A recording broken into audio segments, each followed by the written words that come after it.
All right, we're live. What's going How's on, that? everyone? There's nobody here. That's okay. It's all That's right. how much. Tuesday it happens to be something that is just very busy when it comes to YouTube. I mean, you got the top 10 list, the top hot seller from TiVo. You got, I think you still got Thorough going live right now. Yeah, he's still going live. Does he do And the auctions or? no. He's just talking about the slate, about the James Gunn, about something that we will discuss in our own ways. And yeah, I mean, there's a lot of people that went live today, and yeah, just looking at the YouTube, the people I'm subscribed to, I mean, just people are just. They knew that you were going to do it, so they planned to do it. Well, I mean, it's sucky for me because the time, I mean, the time frame that I get off and more, due to work, I can't do prime time fucking live. I'm sorry. Hmm. Anything has to be anything after probably 8:30 beyond. Yes, I mean, I was thinking about going live at 12 o'clock one night. It's just because I was so damn bored. I mean, Well, my wife is in Korea right now, so I have like another 2 weeks of free time. I can do whatever I want to. you get a Um, little vacation. yeah, I'm a little vacation at home, and what is that? So one day I was just couldn't sleep. I don't know why, and maybe I should just go to live. But I thinking, fuck, who the hell's gonna be watching? But then I thought to myself, like, who the hell watches my show in the first place? I mean, we're live. We got one people. Is that you, What Alex? does that? What does that say about me? Well, at least we're in the same boat. So how's things? So what's new to you? What have you been up Just to? I'm looking at some books, looking at the market, see what's going on. There's some opportunities out there. Hey, we got Queen. We got Christy, Queen of Variant from all the way from Hawaii. She- Nice.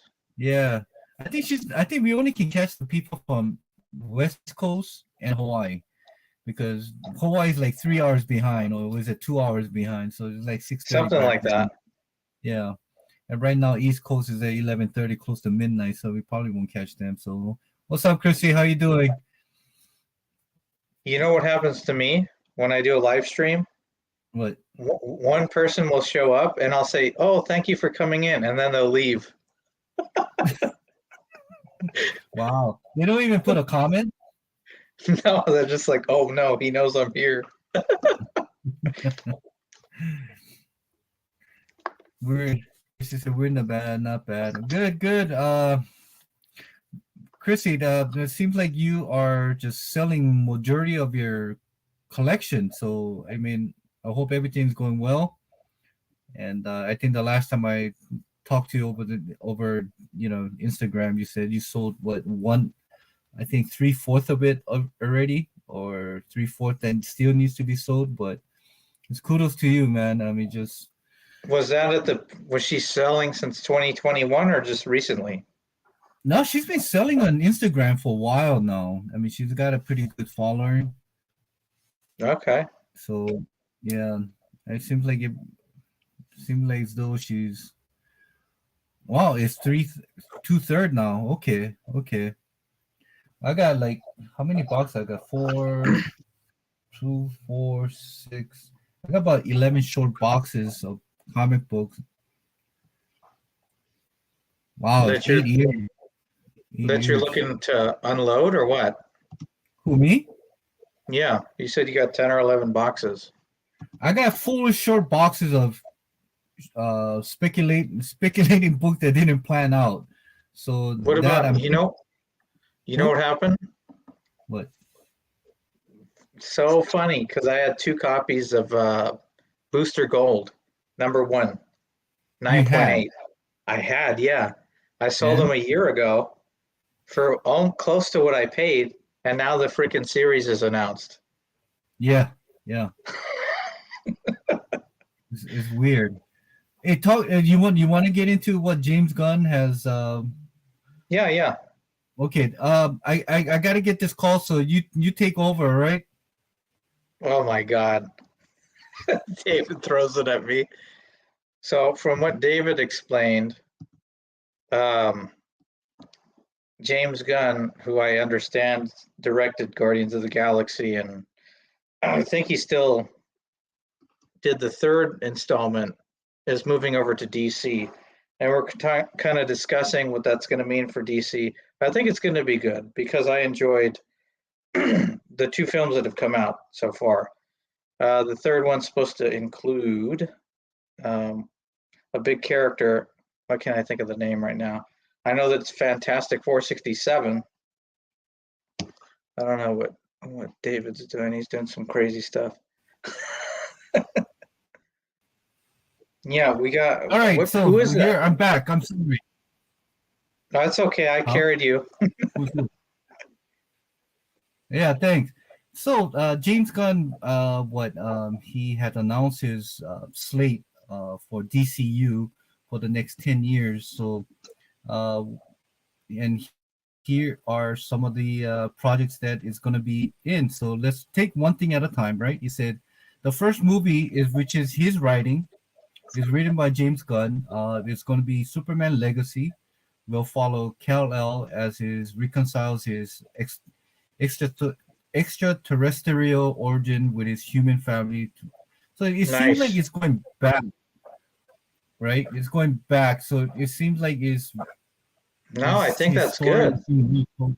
Yeah, no, I'll see how that goes. So Henry Cavill is not coming back as Superman, so we'll see.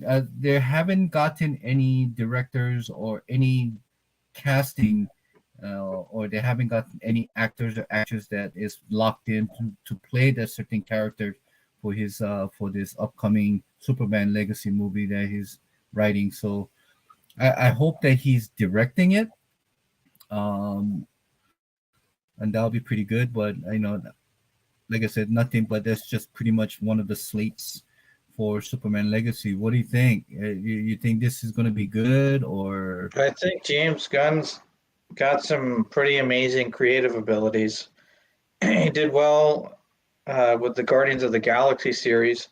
So if he brings that same level of creativity to the DCU, it's going to be good. The Henry Cavill thing not coming back, I think is a good and a bad thing at the same time. The actor is definitely, he emanates like what the character is, Superman. He's Mhm. actually who I would think, who I would imagine would be Superman. Just his jawline, his look, everything. But if they can find someone else that can carry along the character in a similar fashion, but still go back and restart the origin and start fresh, it could set it up for a potentially like impressive series. I think it could really, really do good if they pick the right guy to play Superman. Yeah, just overall, I think for me is James Gunn is bringing obscure characters to life, but Superman happens to be one of their how would you say it, Trinity, one of the characters that kind of carries who has started DC, one of the main superheroes in the DC universe. So we'll see. Do am I excited to get his origin story back again, going back to with his father, so and so. I mean, I think we all kind of know the whole origin story by now. I kind of hope that he would do a little, I don't know, revamp or do something a little different than what everybody Yeah, has yeah. done already. Kind of do his own spin on it. Yeah, but I hope it's not as comical, like what he did with the Guardians of the Galaxy. Uh, Yeah. but watching, I think he written and he directed this movie called Bright. Was it Bright? It went about a kid. It's like a Superman type of uh abilities, but just somehow he goes evil. So that Mhm. was kind of dark. That was kind of dark, but I can kind of see if he goes that form and use that as a Superman type of thing. I think I can get on board, but I don't think I can do any more of those his comical side of humor. Yeah, I yeah. mean, it's Like if good, it's but you don't want time it it to just can be be you don't want it to be a goofball show or something like that. no, no. I mean, I just hope not that Superman becomes a Thor in MCU type of thing. Right, Like right. he became a laughing stock now. I mean, No, nobody I takes him agree. serious. Everything you're saying, I agree. Um, So that the is origin so story, that is if that. they Yeah, if they do the origin you're story saying. right, I would Hmm. like to see I would like to see Brainiac. That would be Actually, sweet. Brainiac was supposed to be the villain if Zack Snyder was gonna make a Superman 2 movie. So I heard something that he was supposed to be the villain for that second movie for Man of Steel. But of course that never happened. I mean, it's kind of sad for me to not see the whole Zack Snyder universe, what he had planned to do. But Right. but I'm not counting out James Gunn. But I just hope that his this humor is not overly done, and it's just small bits and parts of it that to make it right. I don't know. We'll see. But Superman Legacy, Superman Legacy is the new one. This is kind of Right. interesting. The Authority. This is a superhero assembles date to a 1999 comic book series under DC Wildstorm imprint. Authority is a group of 7 heroes with very high concept superpower. One Jack Hosmore and physically bonded to the city drone. It'll be the first appearance of Wildstorm canon in the DC universe.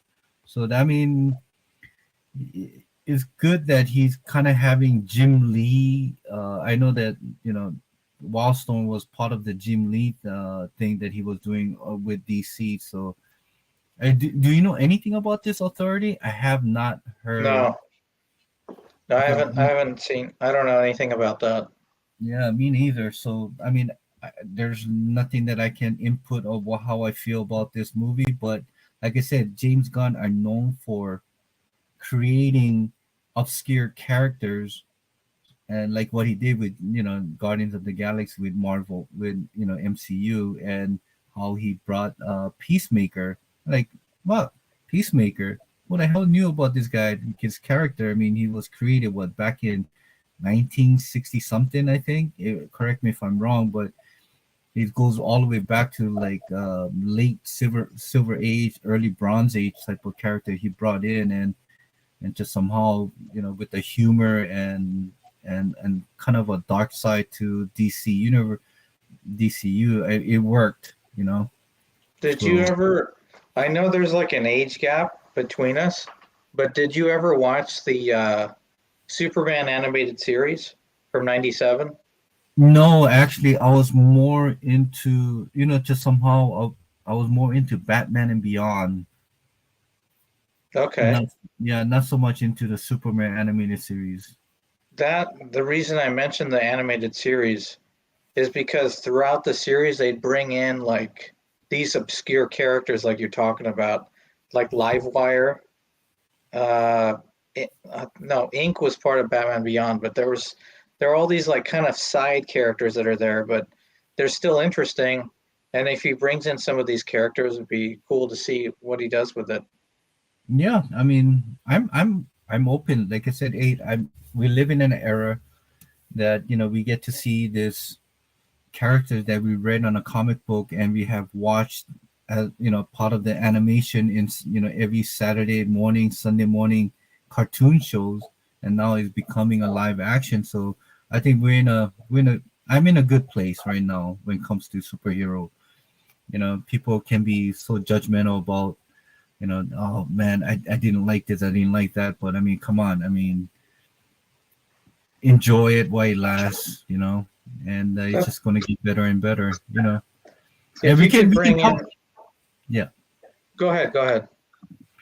No, we talked about the political agenda that that is slipped into the movie, into the script. But we Yeah. can talk about that later. But I mean, just I'm in a good place where 3-4 times a year that I get to see a superhero related movie, or or one of the main characters, like Spider-Man, Batman, Superman, or anything that has to do with Marvel. I'm hyped. I'm happy. Oh yeah, I try to enjoy the films as well. But like we were talking about, I'm not trying to bring up the topic, but like we were discussing earlier, if there's something that I feel is like permeated the material to the point where it becomes obvious, or things feel like the Four. story, yeah, if things feel disjointed, like kind of not cringeworthy, but kind of like, was that really necessary to include? That's the way I'm talking about it. No, no, I feel that it's been forced. It seems like it's something that has been forced. It's like throwing, just shoving it down our throats, and take it or leave it kind of thing for me. But I tend to not to focus on that and focus more on the main, the overall, um, I guess, overall story of what they're trying to say, instead of focusing on a certain character. So I don't Right. know. I just have a very open minded when it comes to certain things, and like I said, when I go watch a movie, I said this to you, like it's my 2 hour to 3 hours of just getting out of reality, and focus on what's in front of me, and then enjoy the story. Yeah.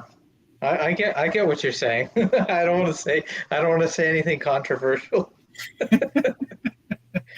Well, and this is something that I'm kind of excited to see this in its slate, is that it's the Brave and the Bold.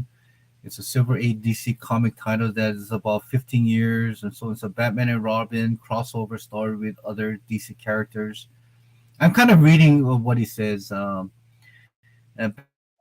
Batman animated series airing Cartoon Network from 2000. So the DCU will introduce his Batman and Robin in his unusual story. So we're finally getting Damian Wayne, and I'm hyped, man. I'm hyped. Inspired by Grant Morrison comic series that inspired the animated show. So you got one of the great minds in when it comes to comics books writers, Grant Morrison, Hmm. um, and introducing Damian Wayne finally. Thank you very much, James Gunn. And I'm kind of excited. This is one of the titles that I'm very excited about. James Gunn is Was that that he 655? is. Was that? Was that 655? The first appearance of Damian Wayne Yep. or something like that. It was like Detective 655 or Batman 655. I might be off on the numbers. Why am I not getting? Why am I not getting? God damn it! Go on. I gotta do something here. Jesus, I'm not getting connection on my battery. Oh, you got a little technical issue? Yeah, hold on. Yeah, I was thinking that bringing him in is definitely gonna. I feel like this. I'm not saying that it will, but I feel like it'll definitely improve. It possibly could improve the values of different books, like Brave and the Bold 28, when they finally do everything over again, and if it's done properly, it could improve the price of different keys. Well, it's definitely doing something, but oh man, I can't get You, connection. you okay, Dave? I think I'm okay. Hold on, I need to fix this. I don't know why I'm not getting connection.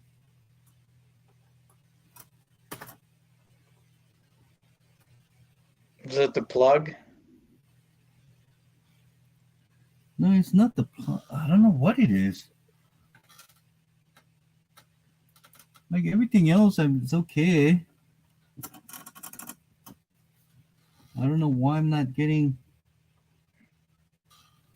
I don't know It's why okay. my tablet is not getting. This is all part of reality.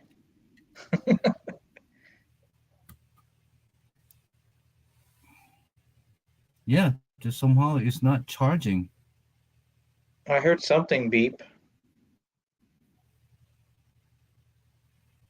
Okay, it's charging now. God damn. Sorry about that. Is anybody in the chat? Because if I go back, it will have that. That they. Who's in the chat right now? We got Hazel There's a couple of people. Dan. Oh, we got 3 people in the house. Okay.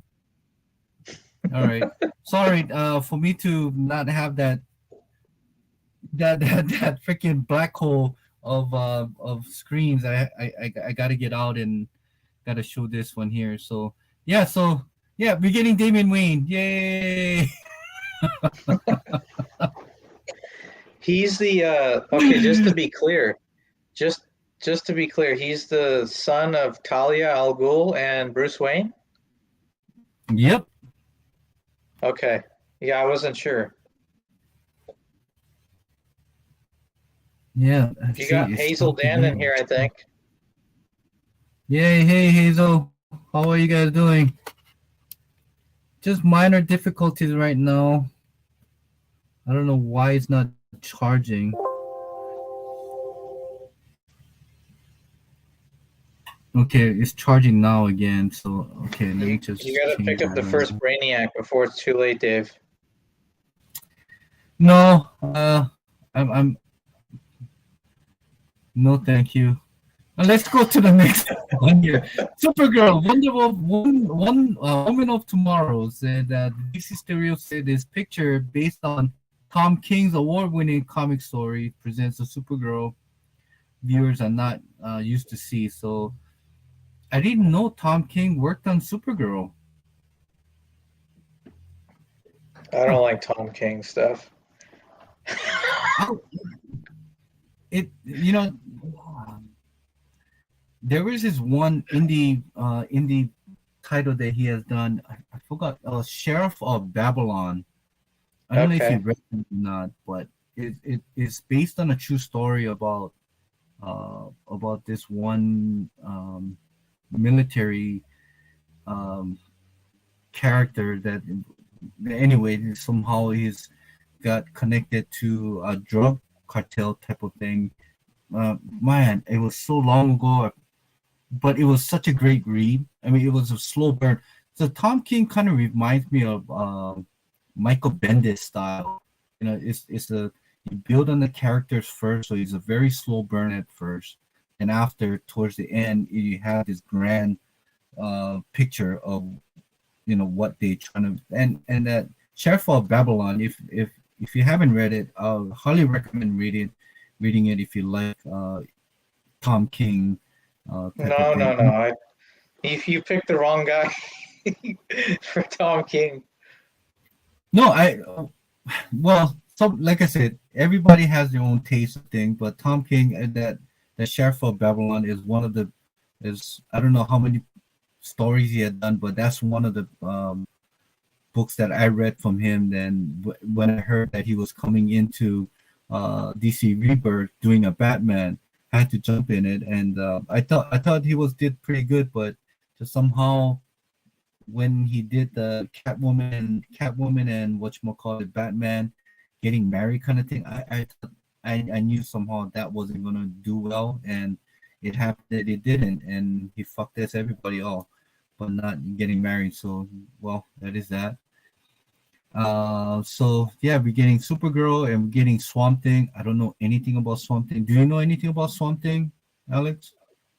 I just know that Swamp Thing 37 is the first Constantine. Yeah. So I so Swamp Thing. So we got Swamp Thing here. So Gomez, if you're Reading, watching, huh? like as far as reading comic books, I Hmm. have limited knowledge. I mean, I watched most of what I know of different comic book characters are things I watched on animated series. The only series I read was The Punisher, volumes like 1 through 5, maybe the 5 different volumes, limited series, unlimited series. But in modern history, meaning like within the last 5 to 10 years, I'm really selective about what titles I read because I need the material to feel like immersive. I need to feel like it's real. And there can be elements of like fantasy and stuff to it, but it needs to feel more grounded in reality. So stuff like the Ice Cream Man. Have you heard Hmm. that Image? No, I heard about the title, never read it. You got to read it. It's good, and it gets progressively better. There are a couple of issues in there that are a little bit iffy, but as a series, if I were to speak on it as a whole, it's very good quality writing. I like the concepts and things. And then I also read the Punisher Max series because I didn't hold anything back. You see everything in that book. Uh, Totally hardcore, visceral, gritty. If you want to read probably the best comic book for the Punisher, it'd be the Punisher Max series. You got to read that. Isn't that the one that they introduced Barracuda? Yeah, Garth Ennis's series. It it has to be those types of writers for me to keep my attention. Otherwise, I'm like, and I just kind of I feel like a lot of stuff now because I've tried a couple of different books that people recommended to me, and within 1 or 2 issues, I'm already over it. So it's Mm. hard to stick with something for me. And I feel like a lot of people are just mass producing stuff just to make it without any like skillful writing, and you know what I mean? But that's I just mean, me. that's That's just me. no. I think you and majority of the people who's been reading Marvel comics is just pretty much. Will agree with you is that their story is just is how would you say it? It's crap. I mean, it's a piece of shit. And I think the last time I read anything Marvel was Extreme X-Men when Chris Claremont is rewriting Okay, that. yeah. So I read it and it was okay, but it's not just somehow I don't know. After reading issue number one, I was thinking, do I really want to go back to? Do I really want to get issue number two? Just somehow it did not draw me, or issue number one didn't have that climax thing for me to grab on issue number two. So I don't know. Maybe I would just. You're talking about Claremont's recent X-Men or his old stuff from the 70s or 80s or whatever. Yeah. He's. Oh no. His recent Extreme X-Men came out in January last month. I think it was early January. Okay. Focusing on Kitty Pryde, and it was okay. It was okay, Rick. But like I said, that was maybe if I ever go into what call it LCS, and if they do have a second issue, I probably will pick it up just for the read. But like I said, it was all right, but it wasn't like, oh, I need to read issue number two kind of thing. But okay, so let's move on. We got so those are, I think these are the movies or whatever is coming out. So, and these are the DCU TV shows. So this is almost like what Disney Plus kind of thing. We got Creature Commandos, which Gunn is writing for the series. He already tagged the 7 episodes, and with Amanda Waller, former super team. So I guess Waller and Creature Commando is somewhat in sync together. Like instead of she's a director of Suicide Squad, but now I guess she's gonna run the Creature Commandos as well. So this another title, another group of things that I never heard of. So everything okay back there? Me? Yeah. Yeah, I got my laptop on charger here. Yeah, this says my tablet is charging, then it stopped charging and low battery alert comes up and I see it stopped again. I don't get it. Anyway, so we got the A lot of the stuff. Go ahead. Go ahead. so we got the Creature Commandos and we got the Waller. So that's Amanda Waller. I guess she has her own series now, and Viola Davis will take the lead. So she will continue playing Amanda Waller for DCU, and her show will somewhat with team up with Peacemaker. Is written by Watchmen Crystal Henry and Supernatural Jamie Caver. So there's that. So beginning somewhat more of Peacemaker, and we got this new team. It's called Creature Commandos. So I guess they're going into more of a like a monster kind of thing. So I don't know. What do you think? Amanda Waller or No, Walker? yeah, Amanda, the Waller and the Creature Commandos. I don't know anything. I'm going to be honest because I don't know a lot about these little mini series or these series that they're talking about. Yeah, so okay, so let's move on to something that you know about is Booster Gold. Yep. He's kind of a goofball character. I can totally see Booster Gold, James doing Booster Gold because he's more of a not a very serious character, but has such a huge ego. Like what's his name from Guardians of the Galaxy? Quill, right? Yeah. So I can Yeah. kind of see his type of persona, that character kind of blending in with Booster Gold. So I'm kind of excited to see this in the Disney Plus show. See, because they look, for me, I'm going to talk about something that might poke some people, but the MCU right now is going in a direction that isn't healthy for the brand. And it speaks a certain way to male comic book characters. It hasn't been working. This is my opinion, what I've kind of observed on my own. People might disagree with what I'm saying, but Booster Gold is someone you could do this with because I feel like this character is kind of, I don't want to go as far as to call him an idiot, but he's kind of funny like that. He's not a serious character and he kind of screws up and stuff. So it goes along with his persona. Yeah, and I think he'll be a great matchup if he teams up with Peacemaker. Two goofballs. With big egos. Trying to save the world or trying to do something. I don't know. I can totally see this working, and I think I would just laugh my butt off like how I did with Peacemaker. So I like this whole idea. Finally, it's due because, like you said, you had two copies of this book and you sold it. Yeah, it was annoying too because at the time that I bought the book, they were coming out with a lot of DC characters and Flash, and they were coming out with all these series and Green Arrow, and they had all these people. And I'm like, oh, okay, this is kind of a key that's under the radar that no one's talking about right now. I think I bought the two copies that I had for like, I want to say like 150, maybe something like that. I had two copies and I held them forever. It was not forever, but I held them for a couple of years and no one cared. It just sat the price. I was like, okay, I'll just get rid of them. And now we're down the line and now he's getting his own thing here. So it's kind of funny the way that works out. Yeah.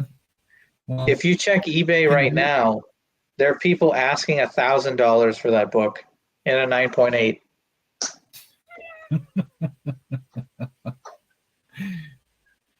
I had a 9.6 years and years ago. I just thought that this was a pretty good character, but just somehow I don't know. I bought it for the whole speculation part, and nothing happened. So of course I end up selling it. But yeah, well, are you excited about this? Booster Gold, yeah, I'm definitely down to see this and see what it's about.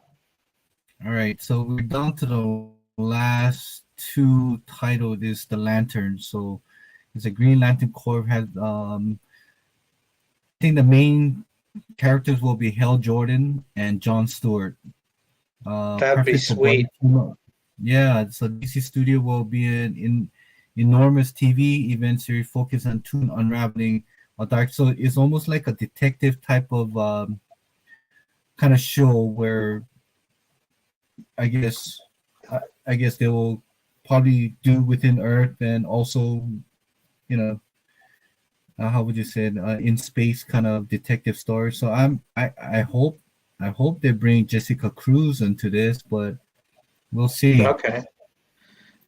Well, right up to date.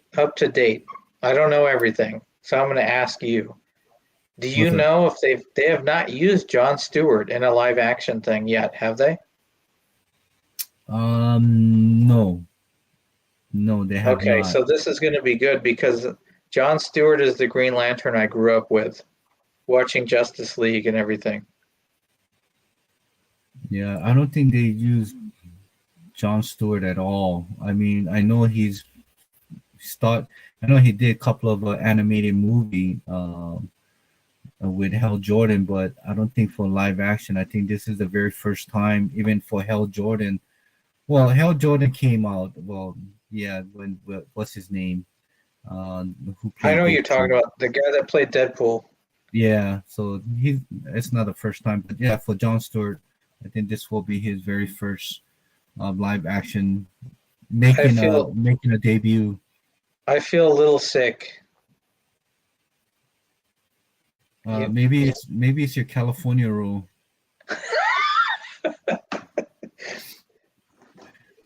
here, I'll share some with you. No, but seriously though, because John Stewart, if they do John Stewart, I feel like they kind of dragged their feet on this character for a long time. And I wanted to see as John Stewart was Michael J. White. Mm. Are you aware of that actor? Yeah, I'm very aware of that. I think that would be a good casting, but I was thinking more of that He's guy. older now. Yeah, but we don't know like exactly how old. I'm assuming that if this is going to be something that just if they're going to do something the next 10 years, I mean, I'm assuming they're probably going to cast somebody within in their mid 30s, early 30s, Yeah. you know? I feel like I wish they would have done this because he expressed interest to DC and he expressed interest in the character to different studios, but they kind of danced around his advances. They're like, oh well, I don't know what we're gonna do, and we'll get back to you. And then there was like a fan base that even was trying to get him on, like make stuff happen, but it just never did. And this was when he was still kind of, I want to say maybe this was like 10 years ago, something Mm. like that. He was still Oh, younger. He was still younger.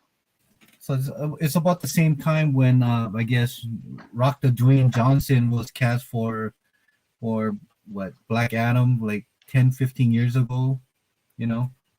Okay. I don't know. But I'm just happy that they finally coming with Lantern because I really wanted to see the Green Lanterns in the Zack Snyder universe, but somehow everything got washed and James Gunn bringing Lanterns into like a seven, I don't know, a TV series that is more focused on being like a detective type of storyline. So yeah, I like this. I like the way he's going on it. This is the last one that is kind of trivia to me. You said it's a Paradise Lost. This just have to be with Wonder Woman. Oh, sweet. Yeah, so it's So this drama will be focused on Genesis and political what's that intrigue of an island of all women. This is serious. It sounds like a very Game of Thrones. So I don't That's know. You may fine. think, huh? I'm fine with that. No, I'm good.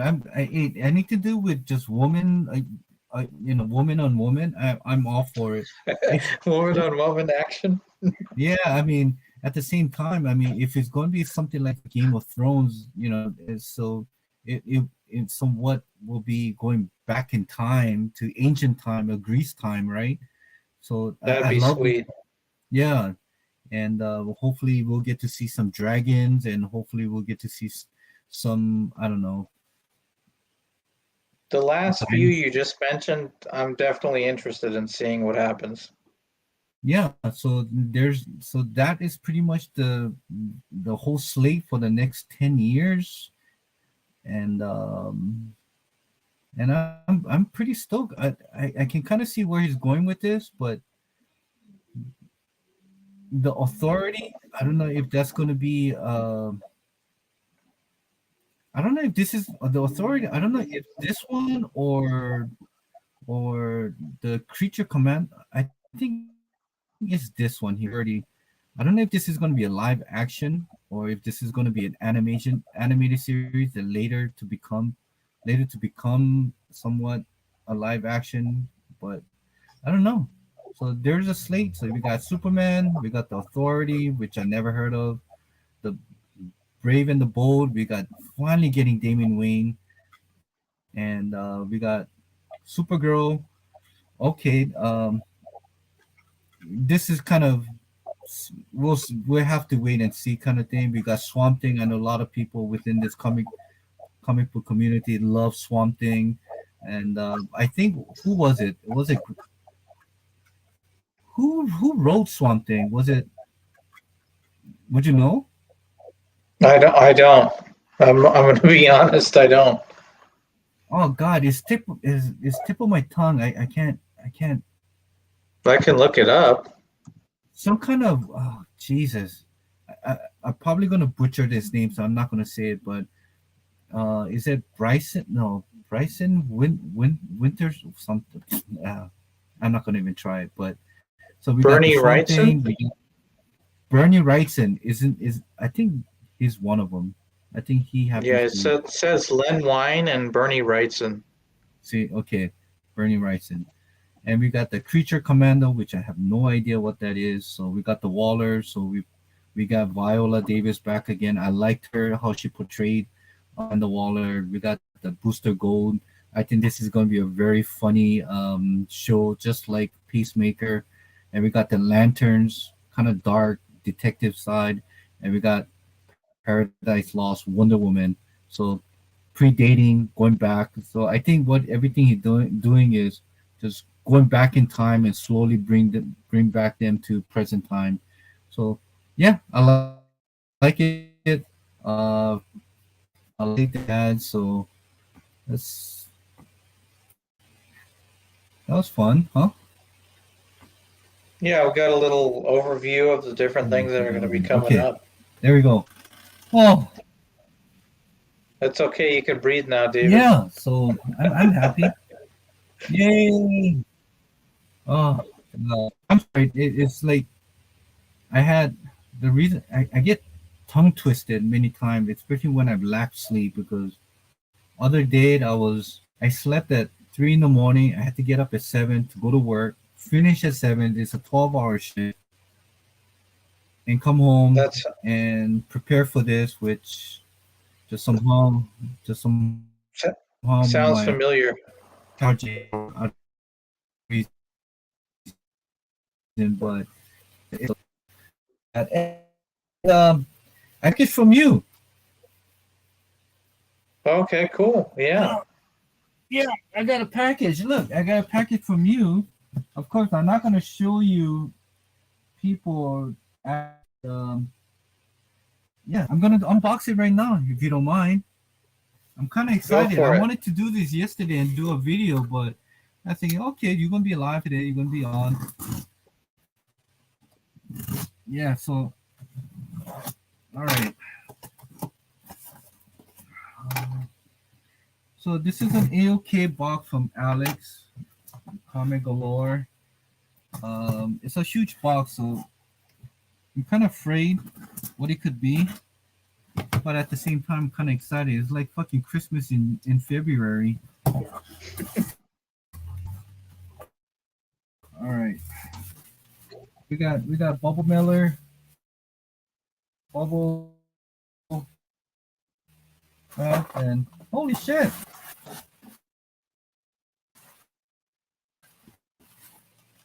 All right, let me throw that. Oh, are you serious? Are you serious? Oh, this will go perfect for with my Batman. Let me just bring down my Batman here. All right. So this is something I picked up at it's a classic McFarlane. They call this what, the comic cover Funko. Love those, yeah.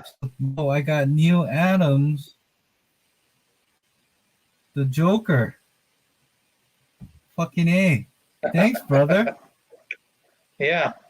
Yeah, you know what's the funny thing about this is that I know I never talked should I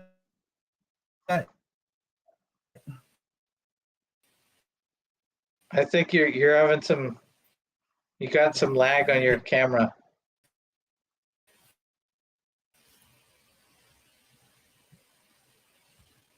David is speechless. okay.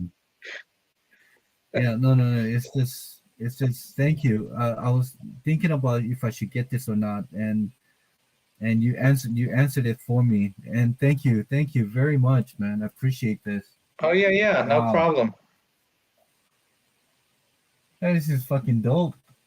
Let's go perfectly together like this. How's that, huh?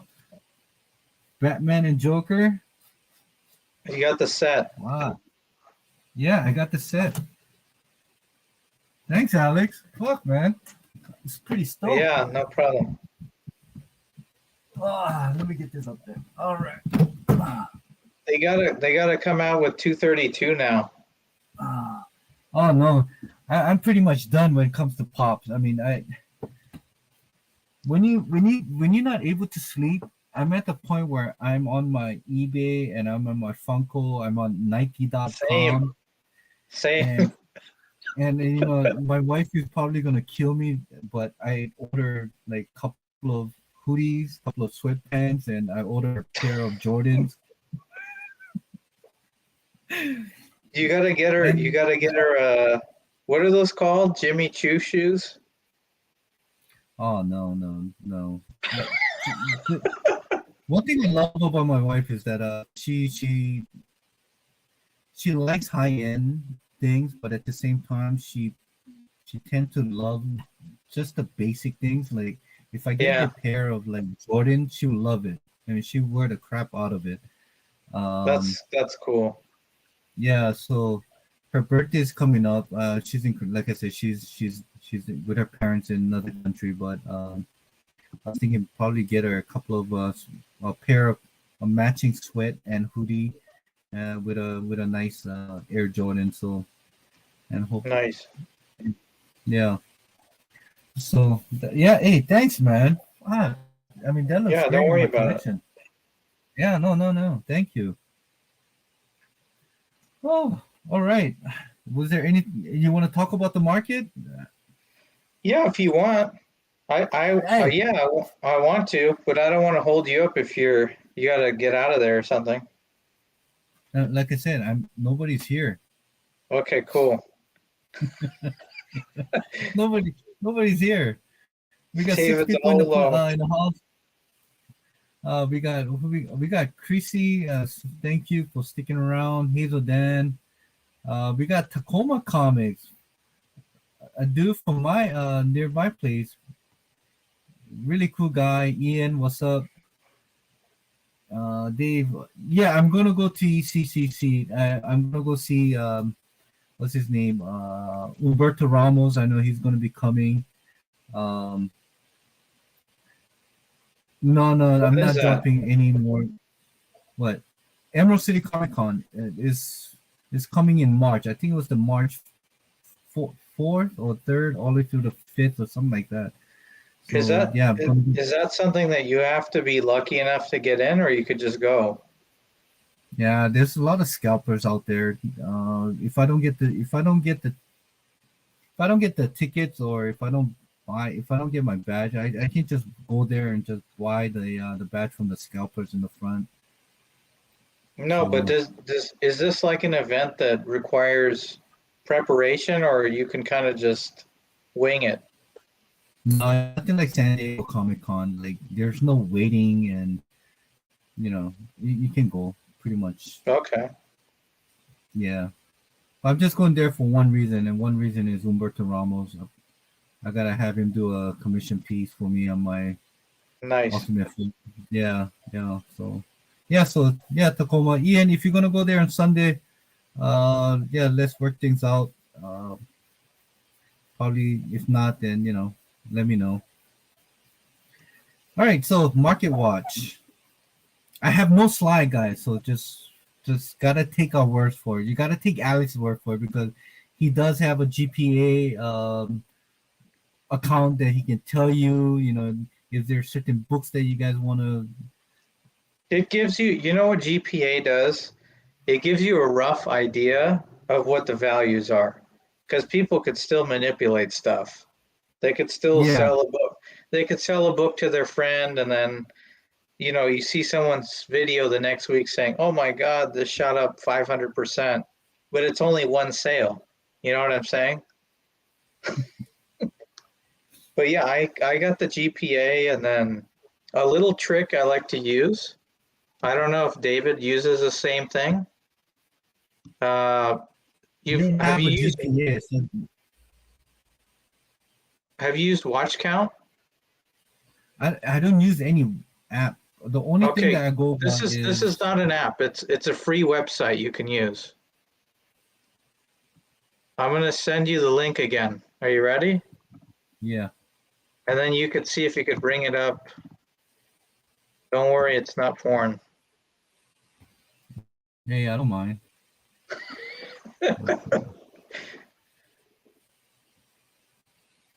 So here we are.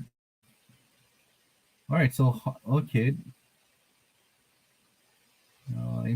So it pretty much tells you the completed sales, right? Okay, maybe Yeah, hold on. this is a free pricing tool. Okay, hold on.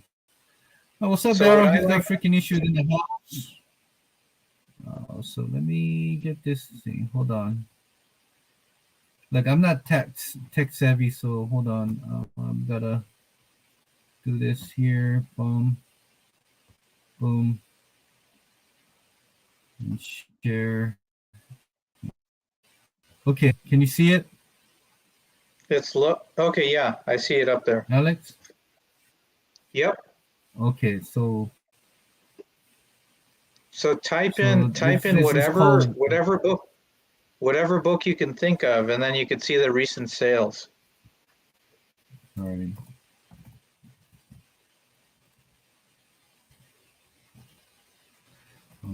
This is just Amazing. I usually use like two or three different tools to gather data, and then I kind of go off of Mhm. whatever I think.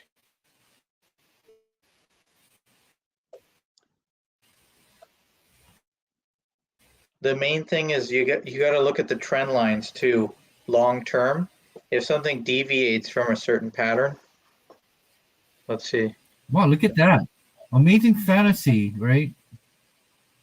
Yeah, 6.0. I believe this is purple label. Is that a because for 30,000, that's it? yeah, Wow, it has come down drastically then.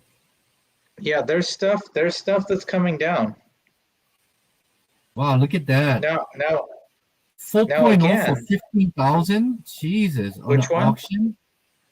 This one right here, then I have my arrows at. Amazing is it? fantasy. 15,000?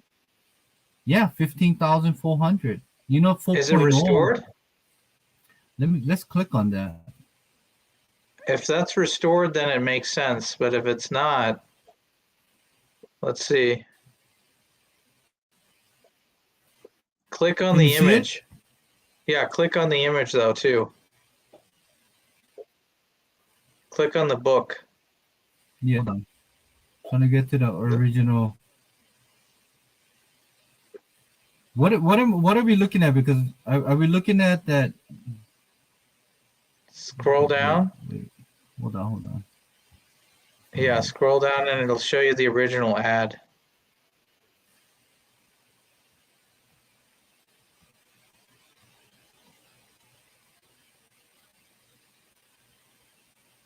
Um,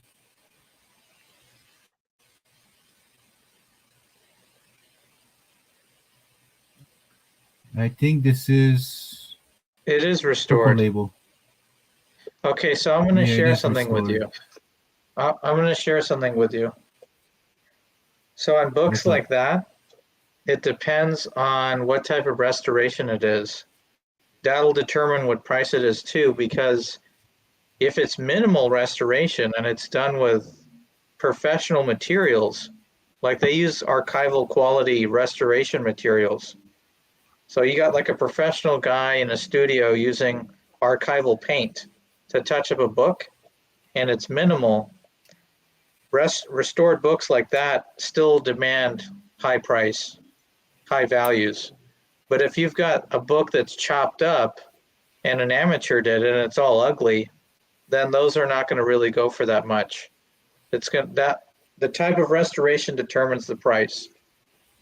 See, if I ever gonna think about getting a restore or a Purple Label, I really need to know what has been done. If it's anything to do with trimming, I say I stay away from that. I But agree. but if it has to do with let's say a touch up, a color touch up, you know, on the front cover and the so and so, how big is it? And from my understanding is that CGC are able to remove some of the restoration that has done for the book. Right. You know, They are.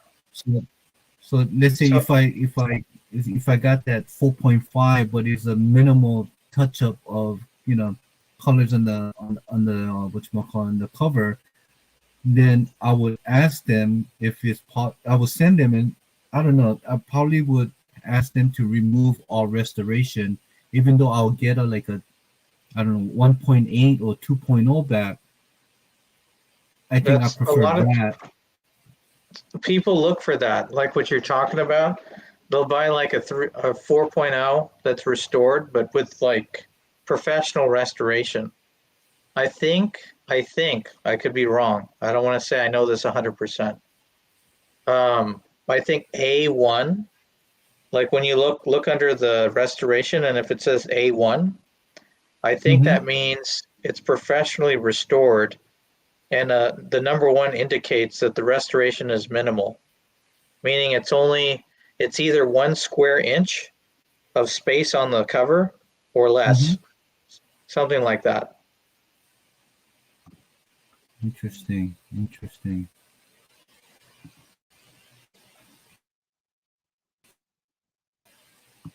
All right. He's So got freaking it seems issues like the is last in one the that it chat. shows here is pretty much all restoration. Yeah. So I mean, he's a master presser. So if anything, he will. I don't know if he. Hey, Daryl, do you do restoration or undo any restoration? Do you do anything? Play with papers and things to remove inks or and that sort of thing, or you just clean and press? I mean, it's good to know because if I ever come across amazing fantasy and if I send you that book, I want to know if there's anything that you can do. All right, so what other book do you want me to look at right now? You could bring up Giant Size X-Men. That book has Okay, has hit a new, I don't want to say it's hit a new low, but it's pretty down right now in every grade. it's not good here because I have a 0.0 white is.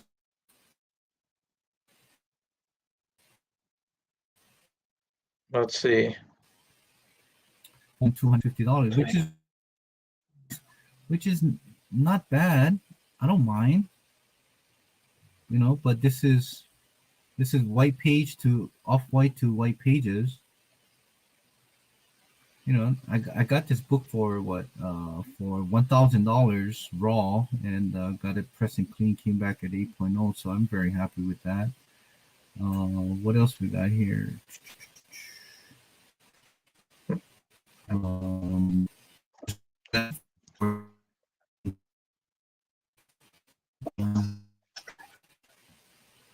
There's going to be something there because people are starting to sell those books.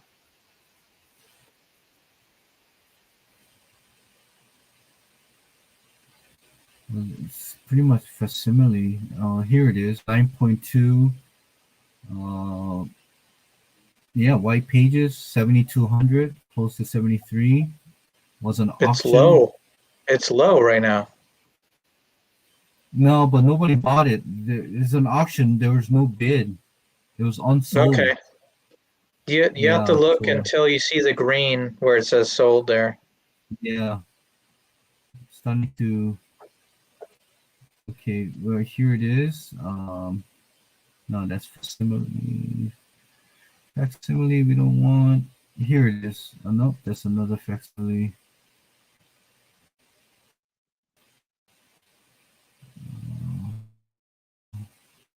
Okay, go up to the top again. Here we are. Sold. 9.2. How much? Go to the top. Yeah, go to the top and I'll tell you some search terms so it just filters out some more stuff. Search terms. Yeah, just go into the same search bar and then type in 1975 after the Giant Size X-Men #1. It should filter out the facsimiles and other stuff. Okay, so we got so there was 7250 was unsold, but there was a 6.0 that sold for $23.25 on an auction. 23 bids. So do you want me to tell you what it used to be? And there was one. What, on a 6.0? Yeah, I'll tell you on GPA. Can I make a guess? I think when it comes to 6.0, wasn't this about like $4,500 book? Let's see if you're right. That sounds about right. You're talking about at the peak, right? Yeah, at the peak, because I know that my 8.0 at the peak was close to 5,500. Let's see. So 6.0 probably was at around close to 4,000. 6.0, let's see. Okay, so let me open the data. Hold on. Okay, at the peak, a 6.0 was about 5K. Damn. And now the last sale was 2,700. Yeah, it's 2,700 was the last sale. So it dropped close to 48%, close to. That's why I'm saying right now, if you couldn't get in before on these types of books, it's a pretty good time right now. I don't see things. This is just me. I'm not telling people to take this advice. I don't see things dropping another 30% from where they are. No. Oh man, look at this. 8.0 sold for close to $39.38. There was an auction with 49 bids, so close to 4,000. So if this was an eBay auction, well, I'm assuming it is, Yeah. with tax and with tax and shipping, this guy paid close to about $4,300. Okay. On an 8.0. So Hazel Dan says there's a box that you can click to show sold items only. I don't know how to do that. I kind of use this as like a side tool. I usually use GPA and other data gathering technologies to do that, to make decisions on things. If you're gonna there it drop, is. look, There it the is. way the way I talk, so GPA, a lot of people surprisingly on YouTube don't use GPA or Go Collect. They don't use either. And to me, that's surprising because you're relying more on the word of other people, or maybe, I don't know what you're using, maybe Price Guide, but that's kind of outdated. But if you're dropping like 5 to 10K on a book, it's worth getting GPA for those types of transactions, because the money you're paying per month, you're easily making that back 1,000 times over. If something's saving you $2,000 or $3,000 on a sale, it's worth the monthly fee to have GPA. But if you're just buying issues from the comic book shop every week, it's not really worth it. But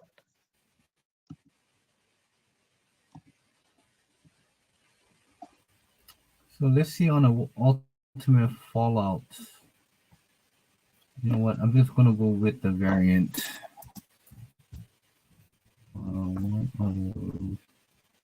oh, the Djordjevic or whatever. Yeah, the Djurkovic. There's one. Oh, what the hell is this? The hell is this? Turkish. I don't want Turkish. God damn it.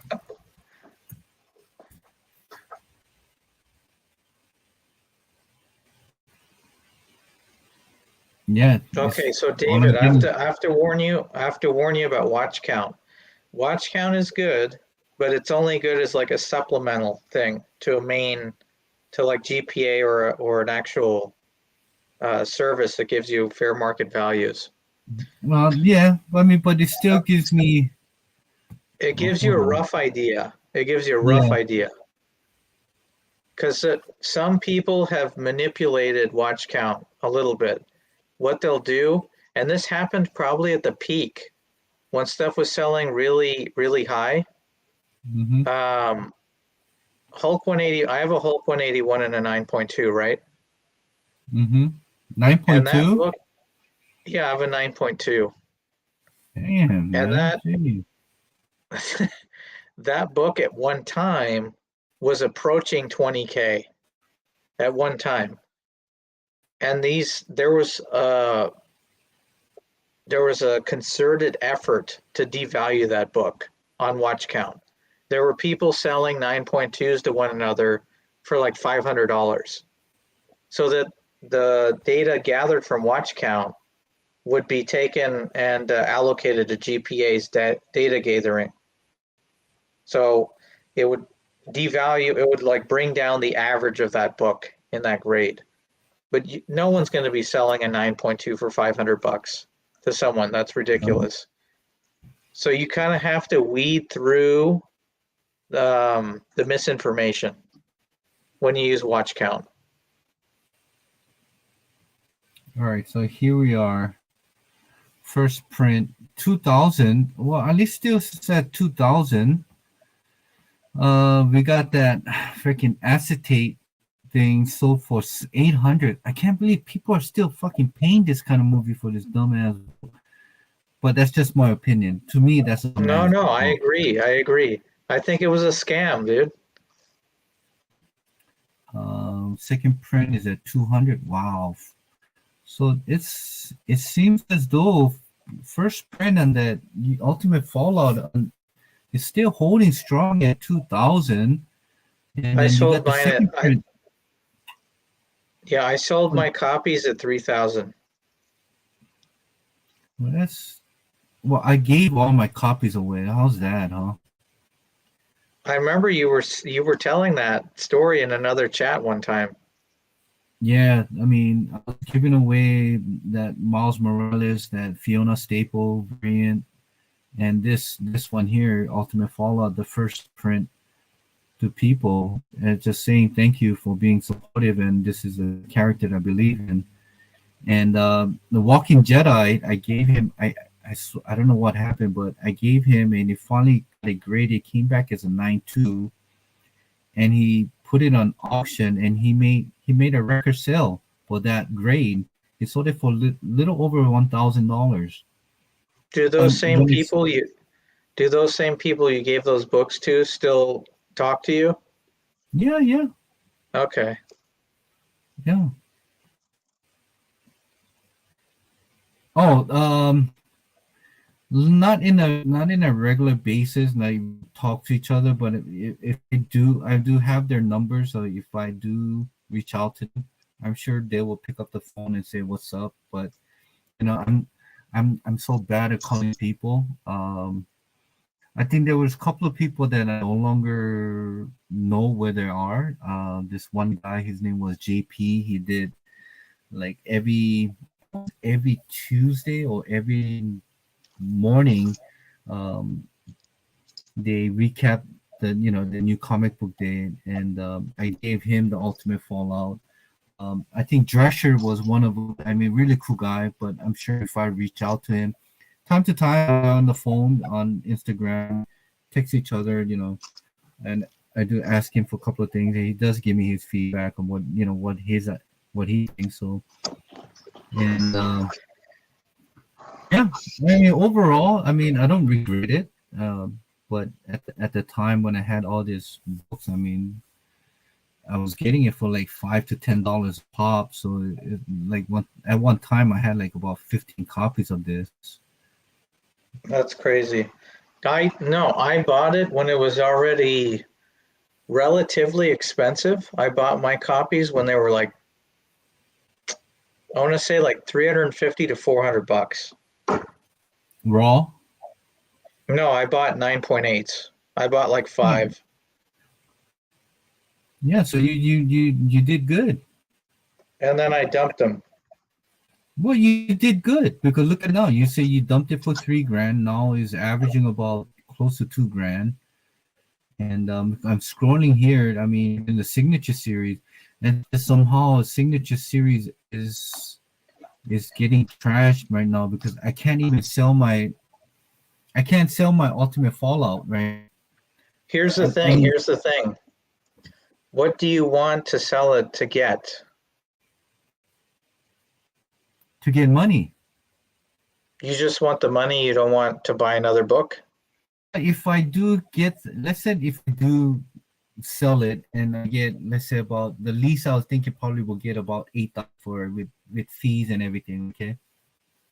So what I would do with that 8,000 is one, I would probably will get one and a 9.8 in this, first print. I don't mind spending 2 grand on a 9.8 for this. Maybe and another, I don't know, 5 grand or so. I don't know. Just Here's the thing. Right now, I'm not, look, anyone who says they know the future, they're full of shit. Unless they're like an inside trader or something like that. The only thing I know is that right now seems to be an appropriate time to start moving things around that you couldn't move before. Meaning, like, things have come down to a point where making up the difference for whatever other book you wanted to get is more realistic.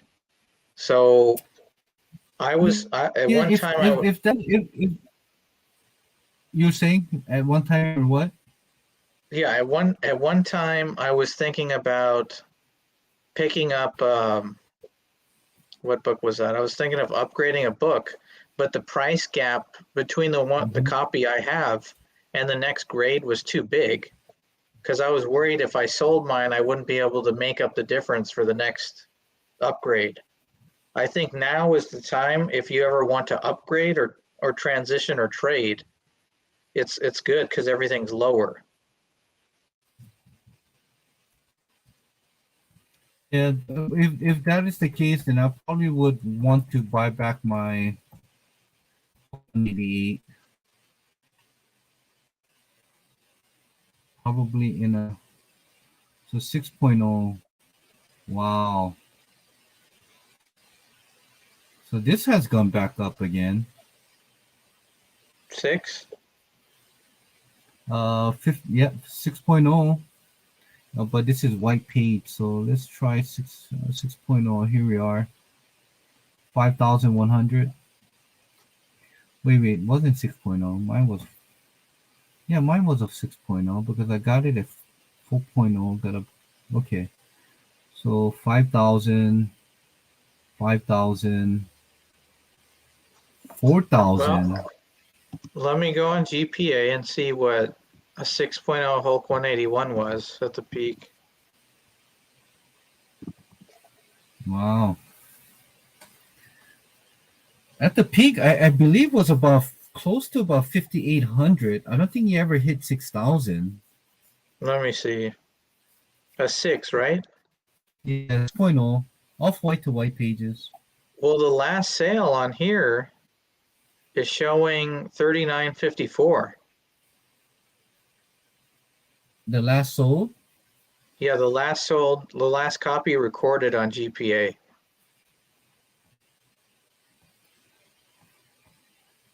Yeah, so you're right. So this is not. I mean, it'll show you. See, it says here about 2 weeks ago, 6.0 white pages sold for. Oh, it's a buy now. Oh, best offer. So it So won't that means that guy probably offered a little bit less or something. probably because he listed it for 53, but somebody took a best offer. But buy it now, buy it now. Where's auction? Let me see if there's anything here. Auction only. Okay, let's try that.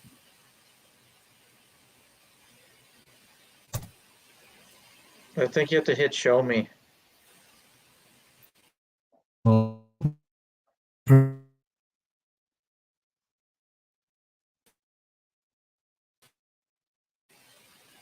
God, my computer is lagging. Okay, here it is. Um, this is about a week and a half ago. A month and a half ago. It sold for 4,300, and about 2 months ago, it sold for 3,900 on an auction. So I sold mine for about 4,500. So I guess this was okay. Let's see. Were there any other books that you were thinking? Some stuff is really down. There's some stuff that's kind of it's approaching. It's not going to go back to what it was. Certain keys aren't going to go back to what they were because those were crazy prices. Some keys just didn't make sense to be that expensive. All right, let's try see here. Nope. Oh wait. What the hell is a CGCB? There we are. Fantastic Four 1, Volume 148, CGC 3.0. Wow. No, this can't be right. $924. Let me look it up to see if that's full of shit. I think that's full of shit, but this definitely about 3 months ago for $3,383 on an auction bids. I mean, that's more legitimate than $924. Shit, if that was the case, I would have bought it myself. It's an old CGC label too. 7, right?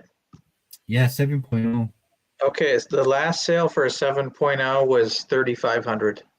Yeah, so I sold mine for 4,200. You could wait, but I don't know what's gonna happen. I don't No, stuff could no. When it comes to this, I just looked up to this because this is the books that I have sold. But when it comes to Surfer, it's not my. Is I just hold on to it because it was more speculating that thinking that it will be coming out soon. But with Fantastic Four being out there, and Disney Plus shows, they're thinking of doing a one shot on Disney Plus. on Silver Surfer. I said, you know what, fuck it. I'm just gonna let it go and not even think about it. I mean, I never spent anything. I traded that. I traded a whole box of slab for that on a 7.0. So it's somewhat in what ways like, it's all right. I'm not. Hazel Dan's asking what my grail would be. Yeah, what will be your grail? Because everyone, I feel like there's pressure to say Amazing Fantasy 15. I feel like people expect people to say that. It would be awesome to own a Amazing Fantasy 15, but I think an X-Men #1. Why X-Men #1? That's the show I grew up with when I was really little. I watched X-Men the animated series when it came out. Yeah, I think it was. Okay, I'm sorry. Go ahead.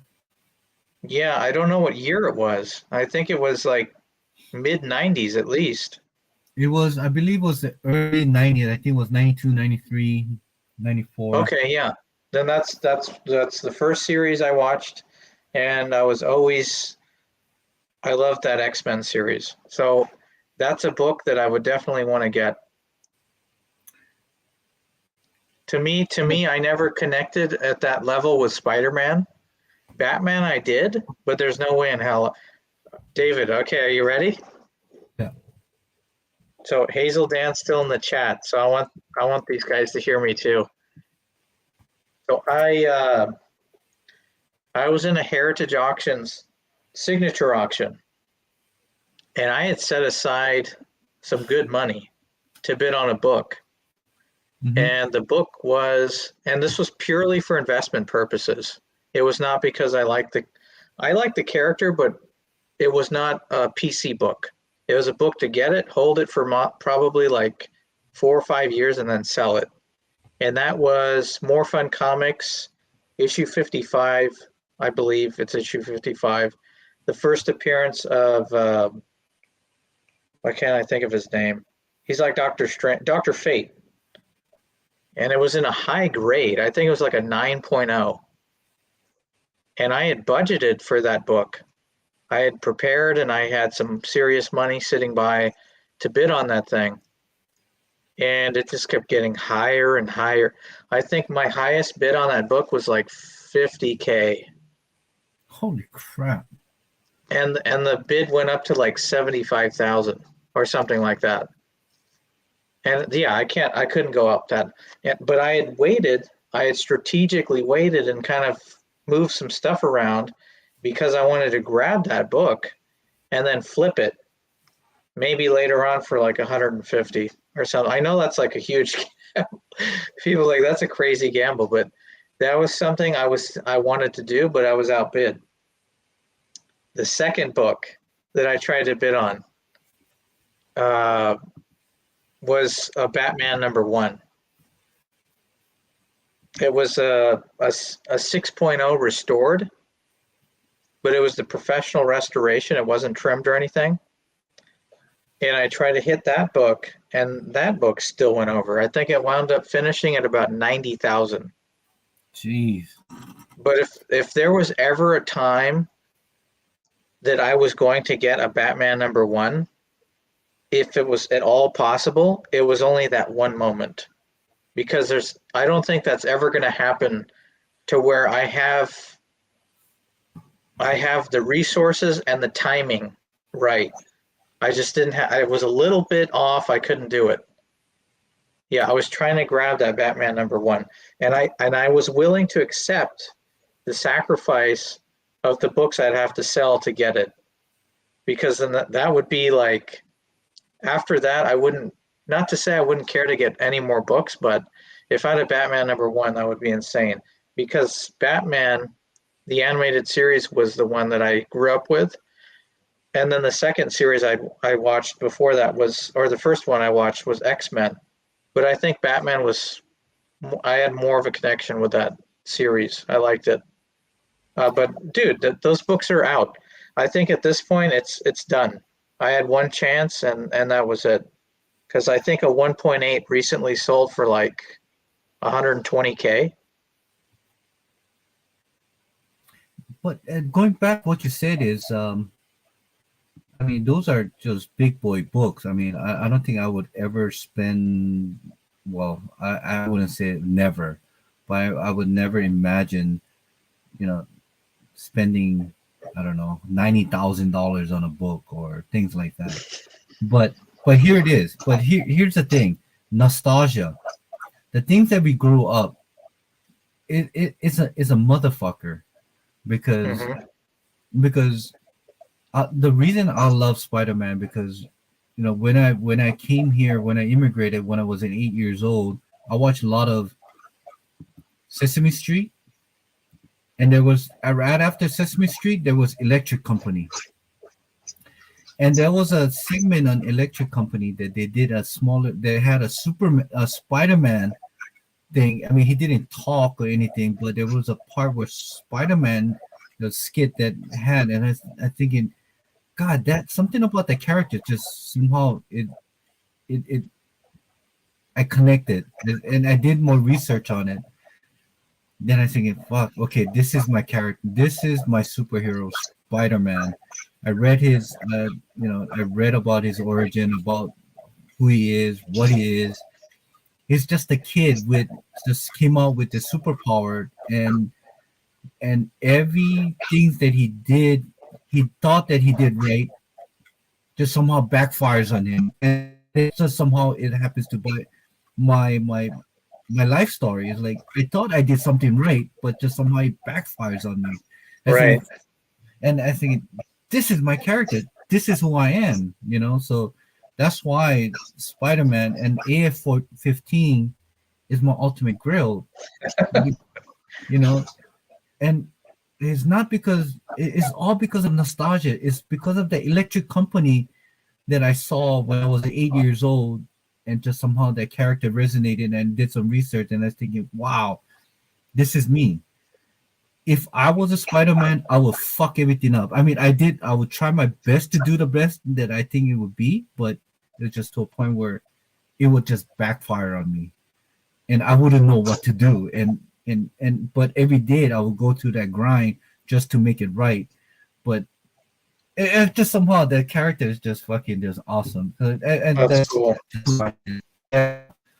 so nostalgia. So here's the thing though. Okay? But you'd I be don't think willing to, if somebody came to me and said I have a 2.0 2.5 unrestored universal grade, I'll say okay, I would probably take my GXX1 out of that, but I would say take all my collection, I'll give me that 2.0. you would do that. I would do that, even See, though I was willing to be crazy like that with that Batman because really felt like there was a real chance. I felt like there was a real chance, and it was something that was realistic. And I was just a little bit like if I had pushed, but then you don't want to bury yourself. You know what I'm saying?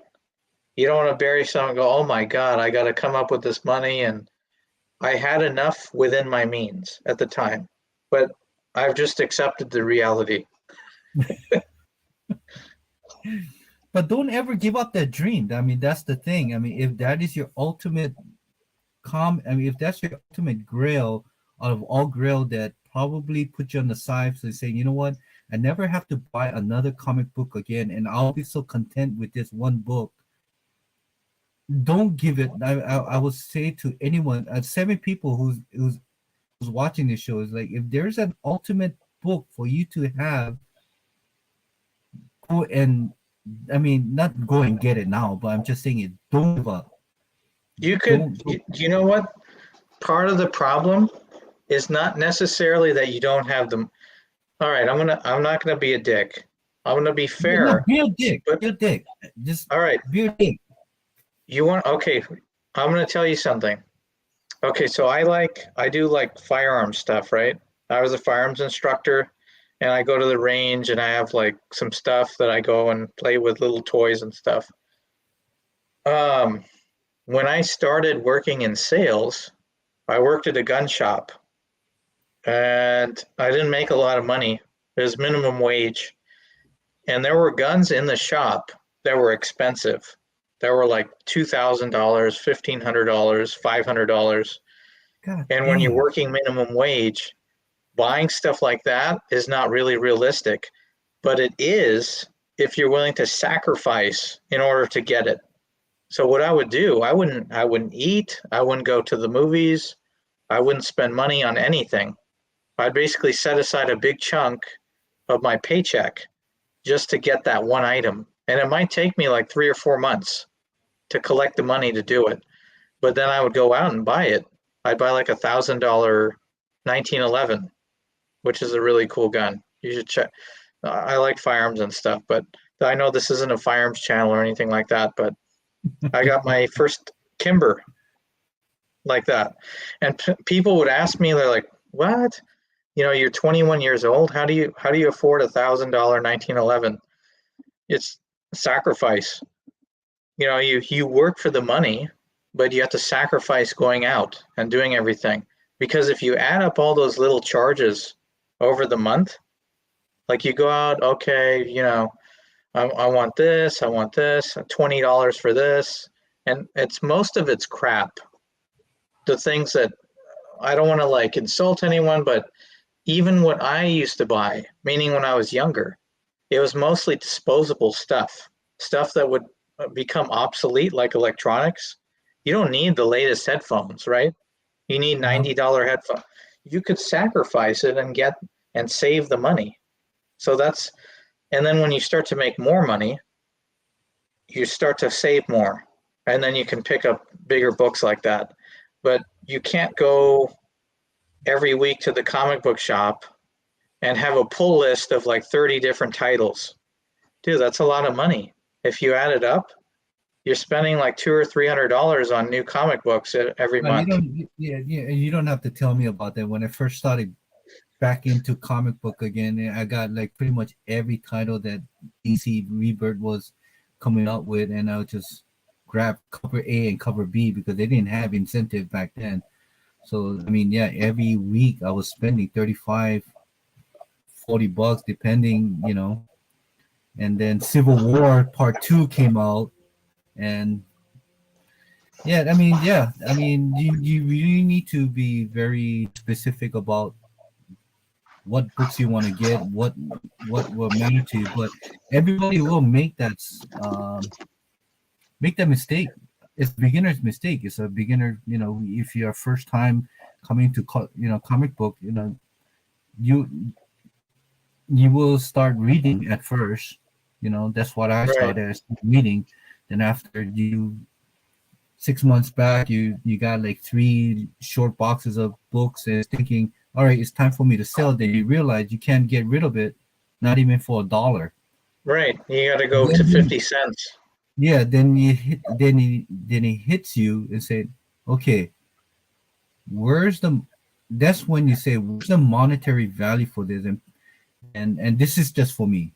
And this is when I said, where's the monetary value? I mean, I invested so many hundreds and hundreds of dollars in this, but I can't even get 1/8 back of what I put in. Now, what you're talking about right now, I try to apply to everyday life for myself. Meaning when I make a purchase, it doesn't have to be comic books, because we're on this topic, and I think it's a good topic we're talking about. I want to make a stupid example because I can't think of anything off the top of my head. You go and buy a kitchenware set, okay? You can buy. Don't be talking about your wife again. No, you can't. No, but okay. So you said that your wife wanted.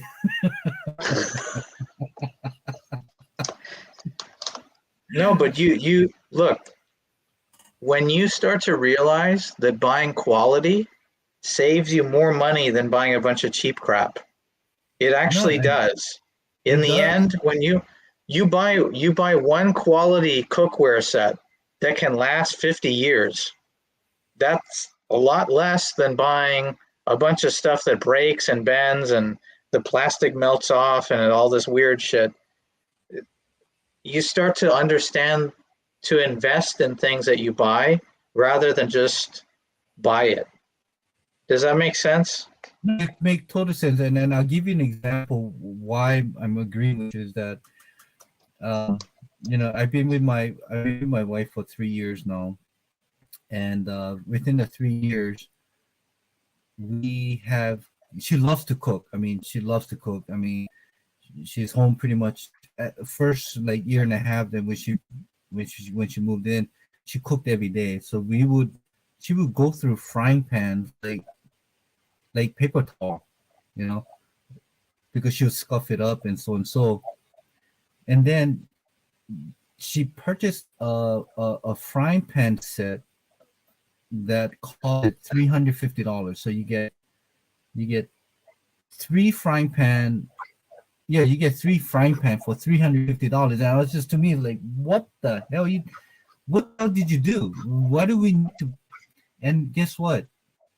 And that's the only frying pan we ever use for the past year and a half, ever since we got it. Every other frying pan we went through, it was equivalent to the same amount that we used on frying pan, and then the frying pan that she used. So I get it. Quality over quantity, it does make sense. And sometimes what I do is, as me and my wife, we love to eat late at night, so we will go buy chickens and buy burgers and stuff.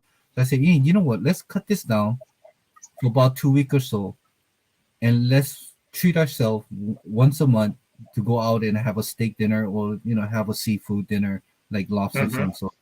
And just somehow doing that, it makes it makes more sense to save the money and spend on something else that has more quality to it. The experience is richer, not necessarily in the monetary sense, but just everything together. The experience itself is more meaningful. Yeah, no, it is. And the only thing that we talk about is like, oh, you remember the time we went to go eat that great, that tomahawk so-and-so in Seattle? I'm like, yeah, let's do that again. But we never talk about, hey, you remember that burger that we had there? Remember the chicken we had there? I mean, it was good at the time, but it was more memorable is going out and having a quality meal. And I get exactly what you mean. So, for me to buy like this thing that surrounds me, it's like this means something, but like this means something, but everything else, like 90% of the thing that I have, I can give up, but I'm not ready to give up yet because I don't have the AF-15. But like I'm guilty of that. Yeah, sometimes you just buy like stuff just to buy it, but you try to move away from that behavior. I'm not going to say I'm perfect in every single. Yeah, I got this. Why? I wasn't into basketball. I'm a baseball player. I love baseball. I'm all about stats. But I grew up watching this guy. He's a legend. I think you're frozen there, Hey, Dave. Yeah. And I start collecting, and the only card that I have of him is that 86, 87 Flair. And I just had to get this. I don't know why. It's just like I said, nostalgia is a motherfucker because it gets you all the time. But then you have to collect the whole set, and then it turns into like the whole thing, right? No. This was it, because the reason for this is that one, it's already in a case. It's not graded, but it's in a case that is so it's uncirculated at the same time. I'm guilty of making those types of purchases too. I think, but you learn as you go. Exactly. So we can't. How would you say it? we can tell new collectors or other people how to collect, but it's just that they have to go through their own experience, because What not Mark everybody Wal can. Hey, Mark Walters, he said, when I used to travel on road for shows, he always eat well, no matter how the show goes. Never allow yourself to have bad meal because it can ruin the trip. True. You would hate to they have a run. You would hate to have diarrhea when you're at a show because sometimes it's not a yeah, good thing. Yeah. and So yeah. one of the things I agree with that too. They talk about that in the restaurant business because you can have a beautiful like atmosphere and everyone's polite, but then if the food is terrible, it's like, what am I Yeah. doing? Yeah. And trust me, there was many times that we try new restaurants and just does not pan out. But it was once again it's an experience. We can always talk about. Hey, you remember that I went so and so and so, and never again. So, but it's yeah, So it's an experience, and I don't think anybody can take that away from anyone. The experience, the growing pains that everybody went through, especially in mhm. this community in collecting, and in life, everything. Yeah, like you said, even in just in general in life, you can use that practice what you do in your collecting style. But if get away from the bad habits, and you'll come ahead. Don't be like me.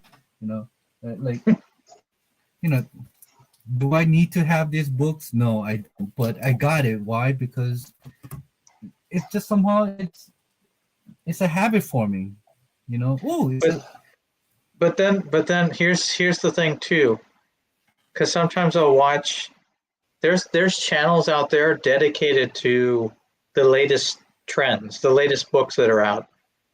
But then those majority same of them are. channels, what's that? Majority of the channels does that. So here's the problem.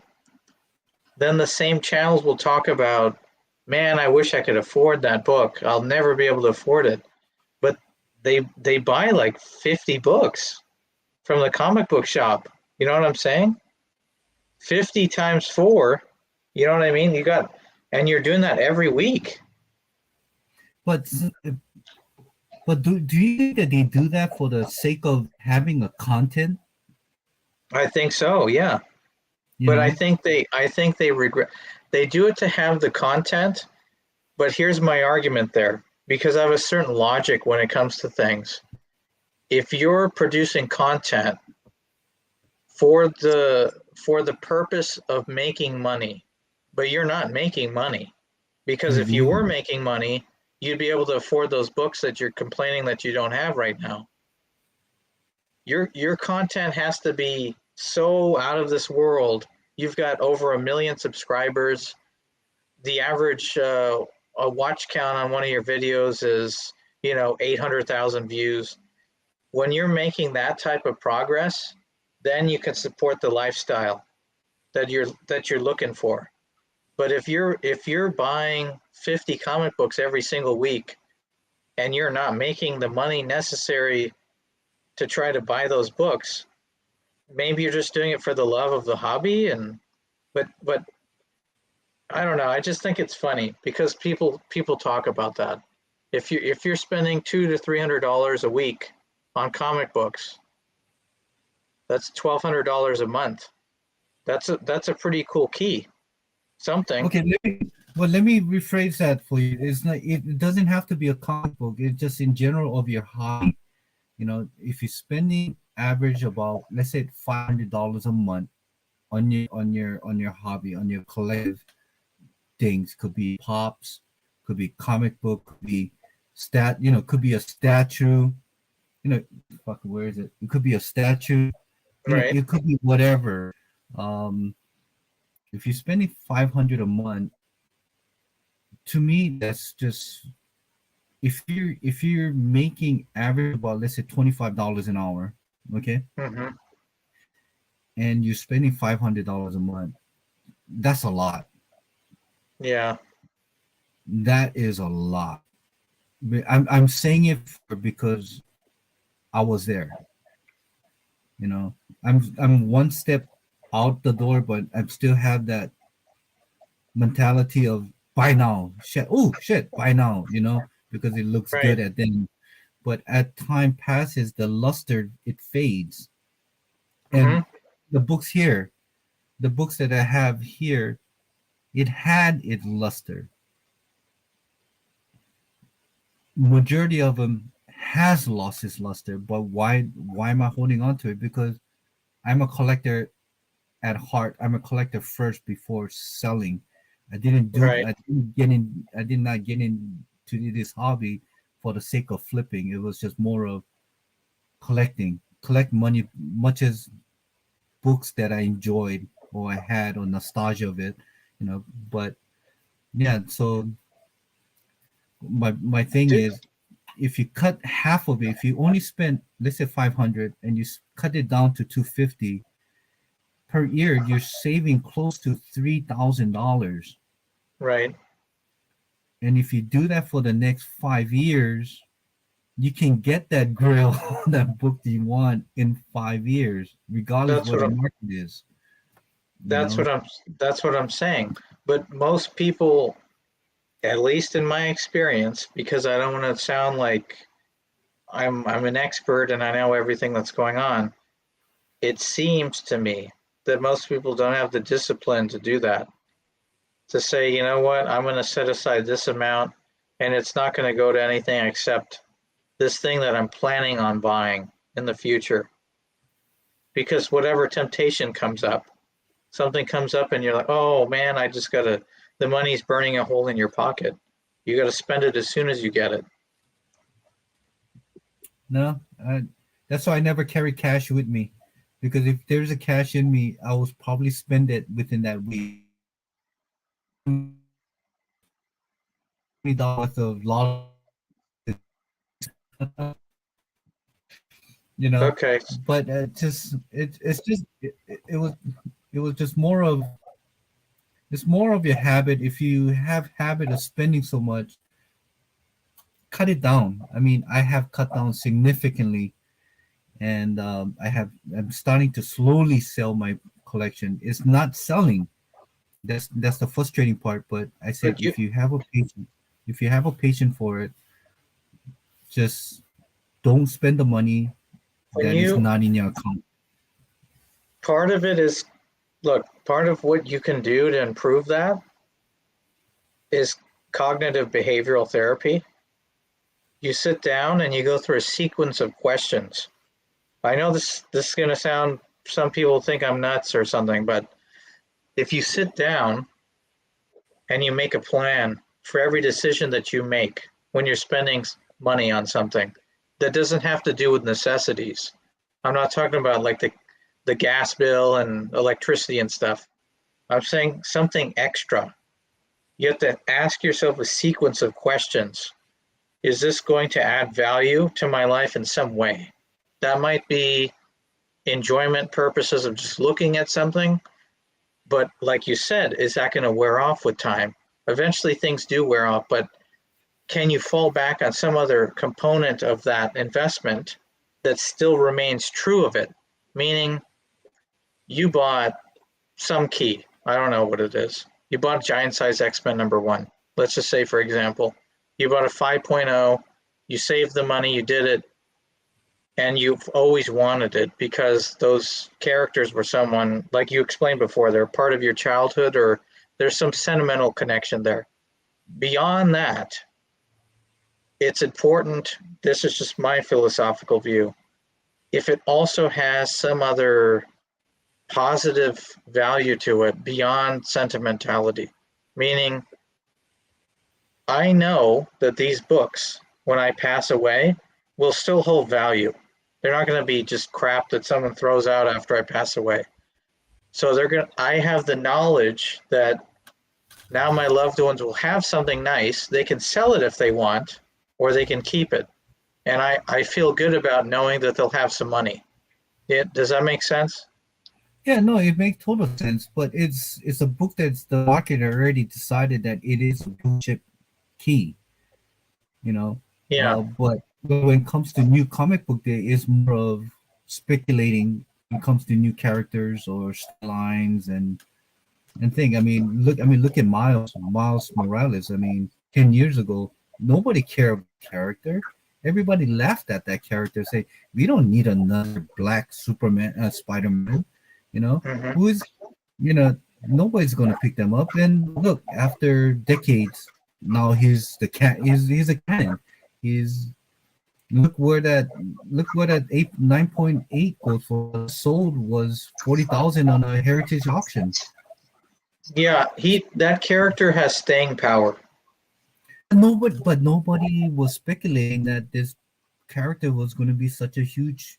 It's going to be a canon. It's going this high, and you know the other book that is pretty much been out there is like look at ASM 300 a decade That's kind ago. of insane. What do you think of the price of that book right now? I think it's undervalued. Really? A 9.8? 9.8 for 4,000 or 3,000 is undervalued. Even well, I feel that book right now, this is just me, and I agree that Venom's an important character, and the book is significant because McFarlane and everything else, but I feel like it should be 25 to 3. And I don't mean it should stay there. I mean right now it should be 25 to 3. And then if it progresses from that point, I agree. But I think it grew really fast. It grew faster than I thought it should. Well, one, I think there was a couple of elements that opponents that had made that is one when Danny Gates was writing Venom, everybody jumped into it because there's new collectors, new readers at that time, and it was one of the hypest thing it was a hype, but I always thought that ASM 300 was a very under appreciated, undervalued comic book, and when he hit that all-time high, especially on a 9.8, because that is such a hard 9.8 to get. I don't care if there's a millions of those books that was been printed. It's CGC somehow grades the book really, really hard. They don't just give So, you a 9.8. so you saw what Mark Walters said there, right? Is this it? It says there's a millions of them out there. So remember, the book came out when. Yes, I understand that. Here's this though. I agree with what you're saying, David. I agree with what he's saying too. Here's okay. When you have several copies of a book, when there's thousands of copies of a book, but you have tens of thousands or hundreds of thousands of people that want it makes it expensive, even though there are thousands of copies. If the But the design, I'm talking about the certain condition of that book. right? I'm talking about 9.8. Okay. Okay, I'm sure there's thousands of out there, but there's millions of books that is out there as well. So if you compare it to the print, how much book was out there compared to how many 9.8 in the census, it's less than, it's almost 1%. I've said about 5% of those books that has been out there to have 2.98.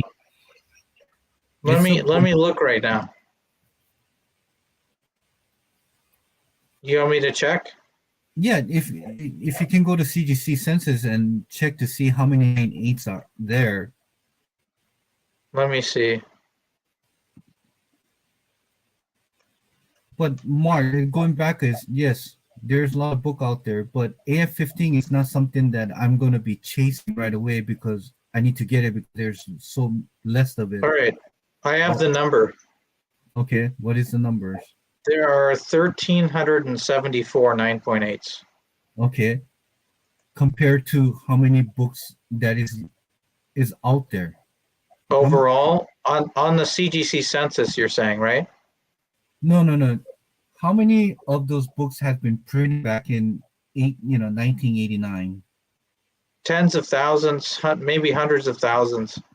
So there's less than let's say, so I would say this is about 3% of those print run a 9.8, regardless if it's a newsstand or direct. I'm just saying is that in a 9.8 is very undervalued book, especially when CGC is there's CGC tend to grade certain really really hard, and it seems like 300 is one of them. Hold on. The 9.6 that I have in my collection, there's absolutely David. no yo. Okay, so I took that 1374 and divided it by the number of universal copies on the census. Uh-huh. Okay, so there's 5% are 9.8s. 5%. Yeah. So that I mean 5% of all the graded books in CGC census, and that's that's just on the census that we know yeah, of.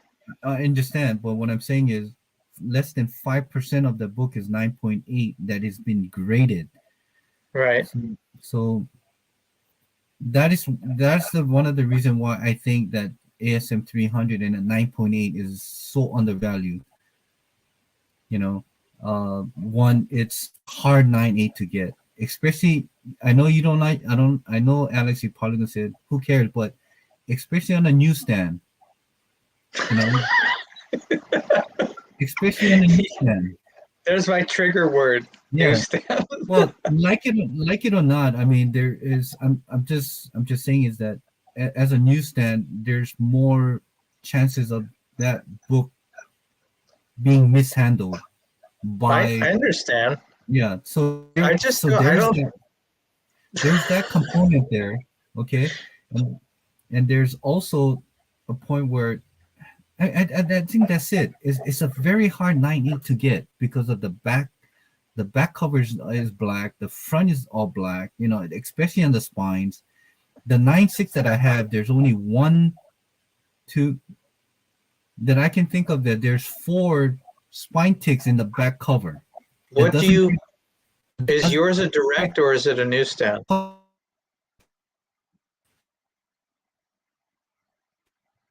you there? But was that? What is that? Well, I think your thing froze a little bit. Yeah, but what I'm saying is my 9.6 only have 4 spine tick that doesn't break color.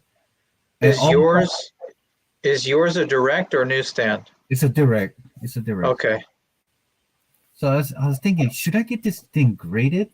But I'm afraid that I might lose the 9.6 and probably come back as a 9.4. Or if I hit the jackpot, that will. It's a 90 candidate. I know for sure in my heart. I think CGC is doing funny stuff right now. So I'm very reluctant to send any books there. Are you ready? Yeah. Okay, so I bought a New Mutants #1, right? Okay. It was a 9.8 CBCS. And I wanted to get it signed by Chris Claremont and send it to CGC, right? So I took it out of the case. Everything was 100% fine. Chris signed the book. He didn't even touch it. All he did was sign it with a pen. So that's still 9.8 condition. I took it in that condition with the original label from CBCS, and I submitted it to CGC. It came back a 9.0. I was like, what the hell is this? Then after that, it just left a bad taste in my mouth. Yeah, so see that's one of the reasons why I do not want to send that. I don't want to crack that. I mean, it's a 90 candidate in my heart. I know, and that's the only reason I got that, because I asked the seller to send me every inches of that cover of that book, and I thinking, God, how can this be a 9.6? So I bought it.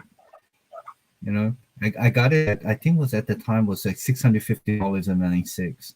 That's a great price. Yeah, no, it was years back. So I got it in '96, and until this day, I'm still thinking, should I crack it and have send it to Daryl to do his send it, or just keep it in CDs, keep it as is. So right now, I'm just gonna keep it as is, you know. But yeah, so is and there's so many books out there that I feel that is so undervalued. But I think that book that is very overly valued is that fucking ASM, is Amazing Spider-Man #1, that fucking Eminem.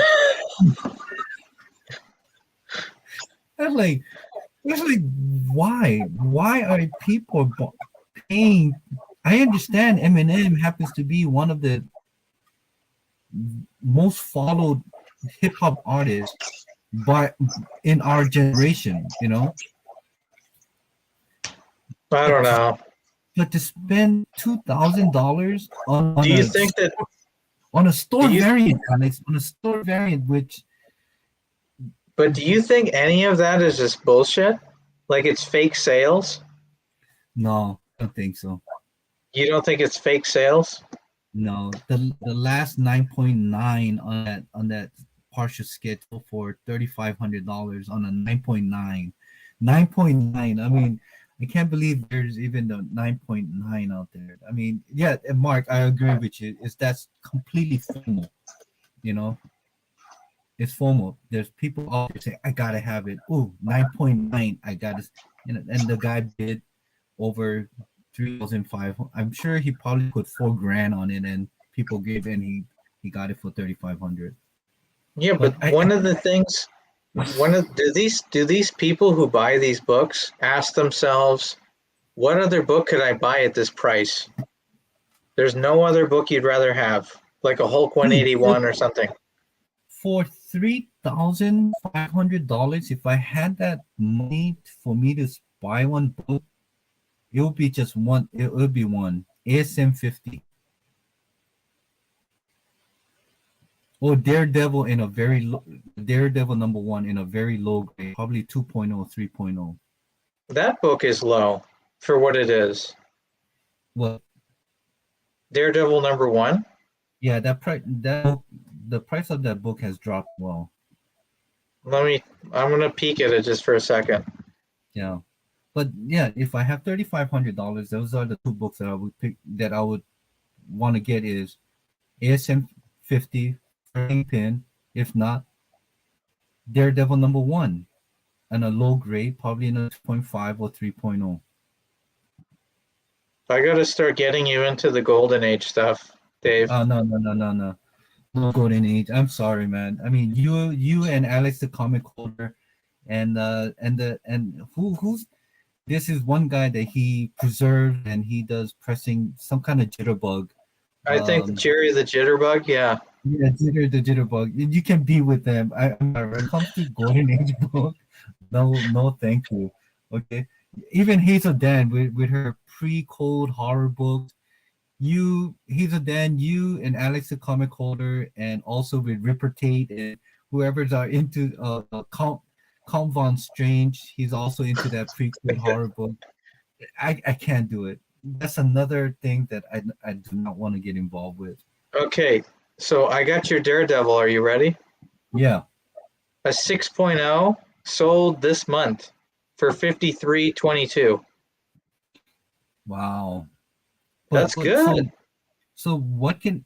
let's say if I do have the 3,500, what would be the grade that I can get for 3,500? Let me look. You could get a Tell me. 4.5. 4.5. See, see, I was willing to I was willing to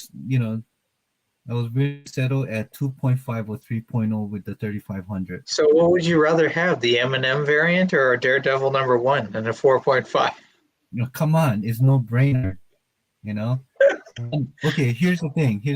I made a video about what I made a video. My thought on that ASM one is one. It's a store variant exclusive collaborated with Eminem. I get that. Okay. Mm-hmm. If somebody had purchased a 9.9 signed by Eminem for paying 3,500. Okay, that makes sense because there was only maybe 50 of the books that he signed that was sold. Right.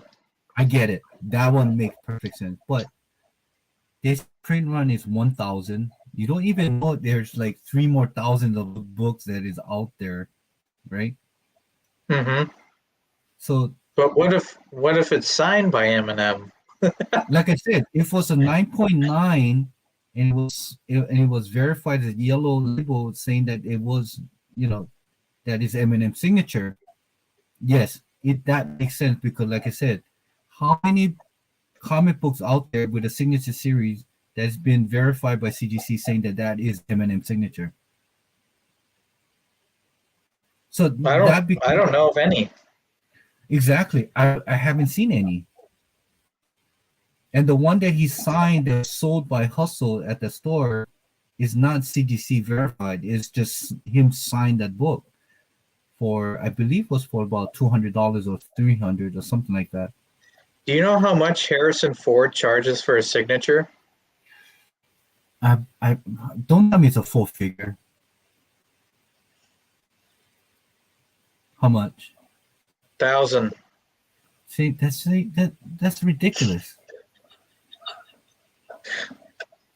Look, I like him. I liked him in Star Wars. I liked him in Indiana Jones. I liked him in freaking Tom Clancy, Patriots game when he.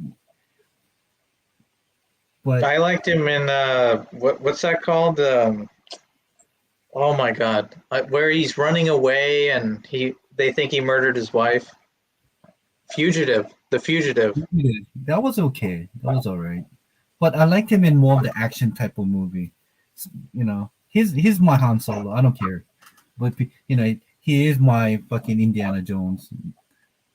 And that's what I grew up watching. So, but I wouldn't pay $1,000. Look, I would even pay $150 for having Todd McFarlane to sign the book. I mean, I could have sent him 5 books, okay? But I'm not gonna spend $750 just for five of the books that I want him to sign. On top of that, grading fee, submission fee, shipping fee. No, no, thank you. Yeah, I think with the CGC thing, unless it's someone that I absolutely have to get a signature from, I think I'm done sending books there. Just because of that I know it's just one experience and it could have just been a fluke with that New Mutants #1, but I think that their grading is sloppy now. That put a bad taste in your mouth. Yeah. like three books I sent lost like 80% of their value because of CGC. And I don't send books unless they were already slabbed before. I don't go buy a raw and then send it. I buy a graded book, open it fresh and send it. And if it comes down 5 or 6 grades, it's like, dude, what the hell is that? Yeah, I mean that must.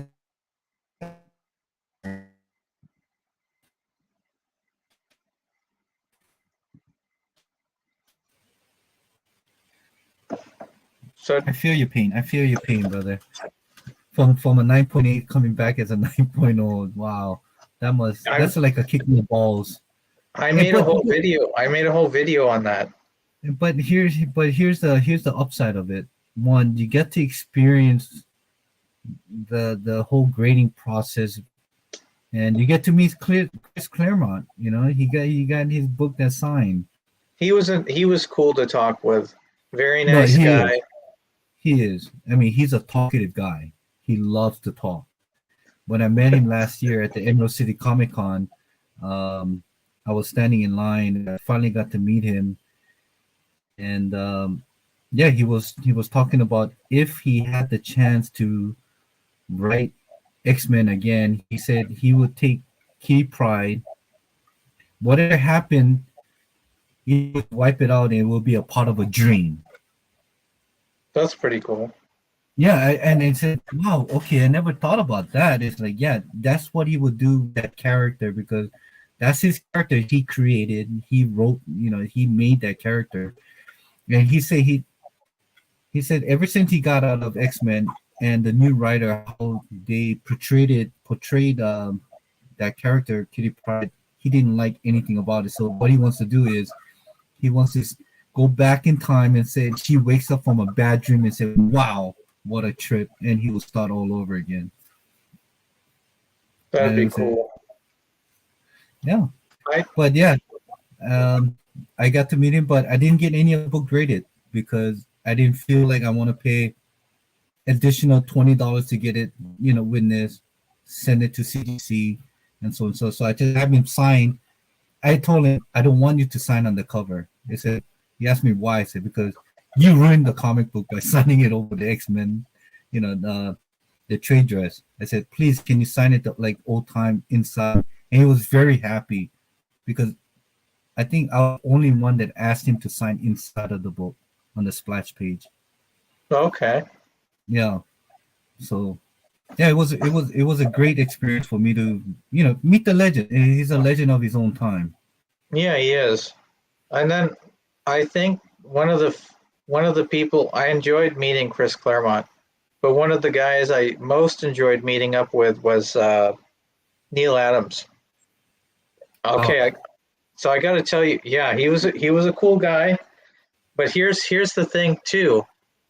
What was really weird was that I felt very self-conscious because usually these guys are like swarmed by a group of people.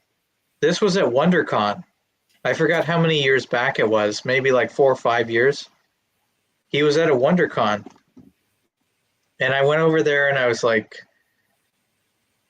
it said Neil Adams in big letters over his table, like classic Batman creator, and he has all his covers and everything everywhere, and no one was at his table. no. And I was like, dude, how no one's at this guy's a legend and no one's at his table? That's insane. And the place was packed. There were people walking around. I'm like, am I in the Twilight Zone or what? So I went over there. But he was a really cool guy. And I gave him the book. He signed Detective Comics 1000, his sketch cover. So I gave him the sketch cover, and then he takes out this little wet napkin and starts rubbing the cover. And I was like, I didn't know what to say. And he looks up, he's like, go ahead, ask me what I'm doing. I was like, Mhm. okay, what are you doing? He's like, I'm changing the viscosity of the cover. I'm wearing it down so that when I sign it for you, the It ink doesn't move. adheres to the cover. Yeah. And I was like, oh, sweet. He's like, yeah, you learned something new. So that was like our little moment there, but it was cool meeting him. Yeah. Well, I had a different. How would you say it? Mine wasn't such a great thing. I mean, but you're right. His boot was empty. It's like almost walking about half mile before you get to his table because everything was set up aside. You have his prints, you have his books, and so and so and so. So once I got to the table, he was with his wife. I handed him the blank sketch of Batman Who Laughs Hmm. and asked him, "Can you do a commission?" He said, "What do you want?" He said, "I want Batman Who Laughs."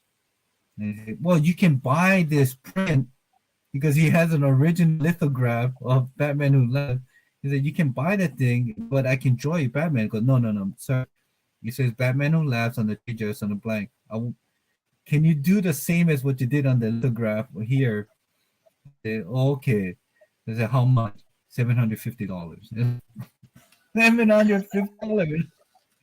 I say, look, I told him. So I asked him, $750. Can you do a whole cover? He goes, no, that's just for the bus. I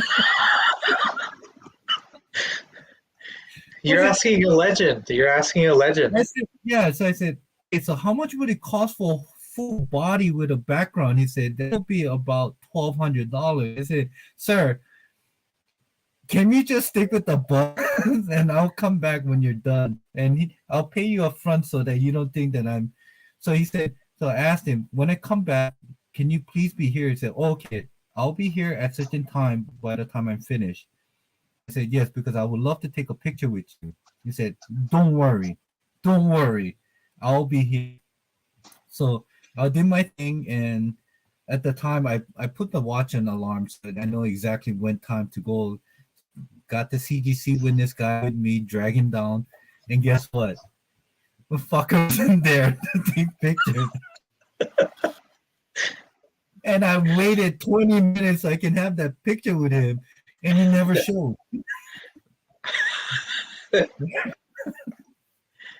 He wanted to leave you. He wanted to leave you in your blissful ignorance. Yeah. So his wife was there, but the wife kept saying, "Oh, he should be back soon. He should be back soon." I'm like waiting 20 minutes. I had the guy CGC on hostage because I told him I want you to take picture with me, with Neil Adam, but of course that never happened. But yeah, I got a $750 commission bust sketch of Batman Who Laughed with Neil Adams signature. I mean, rest in peace. Did I see that? Yeah, I showed him. I showed that book as much as possible if I can, But yeah, that's I don't put it out here. That's in my other room with other stuff that is special stuff. Yeah. Yeah, it's a one of a kind. I mean, but yeah, that's crazy. That's cool. Yeah. And, I tried to do the same thing you did with Mike Zeck, but he was cool, but you know what ruined it? He was in a good mood. This was at Comic-Con Revolution about 3 years ago. And I stood in line. I think I was probably about the 20th person in line before I could get to him. But here's what happened to me. Are you ready? Yeah. Three people ahead of me, there was a guy carrying one of those little the bags with the wheels on it. Yeah, those carriers. So he rolls the bag up, picks up a short box of books and stacks it right there in front of Mike Zeck. And Mike Zeck went from like this to, and then he's like, and it changed his whole attitude, because he was doing quick sketches for people. But after that guy did that, he's like, okay, after that he was like, I'm not going to sign a lot. I'll just sign one. He went from like happy and excited to this is bullshit. Yeah. And then the flippers, they ruined. I mean, most of the guys, like, come on, you can give him like 5-6 books to sign, but when you bring a half short box, yeah, I was in a line for Robbie. What's his name? Who wrote for who created freaking Spider-Gwen? I don't know. But he was a writer, not the artist. Okay, let me see. But oh god, I'm gonna kick myself for not knowing this. But so the line was going halfway around the con. Jason Latour? Huh? Yeah, Jason Latour. He was there one, and then I got him to sign it. But there was retailers like Unknowns, and there's some other retailer. There was having fucking 2 short boxes for him to sign. And by the time I got there, he was so annoyed. He just like, can you do a remark? And that whole experience to me is like, fuck, man. I mean, talk about taking advantage and trying to make your money. We get it, but can you do that fucking before the con starts, or do it after? Do some kind of appointment with him so he can sign whatever amount of books you want him to sign, but don't do it during the time of the con where you have fans or people like me only has 1 or 2 books for him to sign. That's what I had. I had like 2 books, and his attitude, I understood why he was angry, Mike Zeck.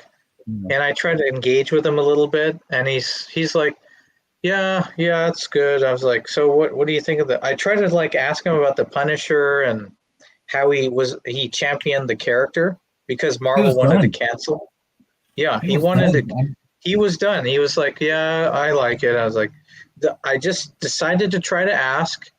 I was like, "Do you think you could do a quick sketch?" He's like, "No, I'm not. I can't do that now." And I was like, "Okay, no problem." And that was it. But he was in the mood before that. You know what I'm saying? You know what you should have done, Alex? You should have, by the time you knew that he was, Zach was not having it, you should just yell to the guy, whoever took that short fight, you mother, because of you. You should have just yelled at him.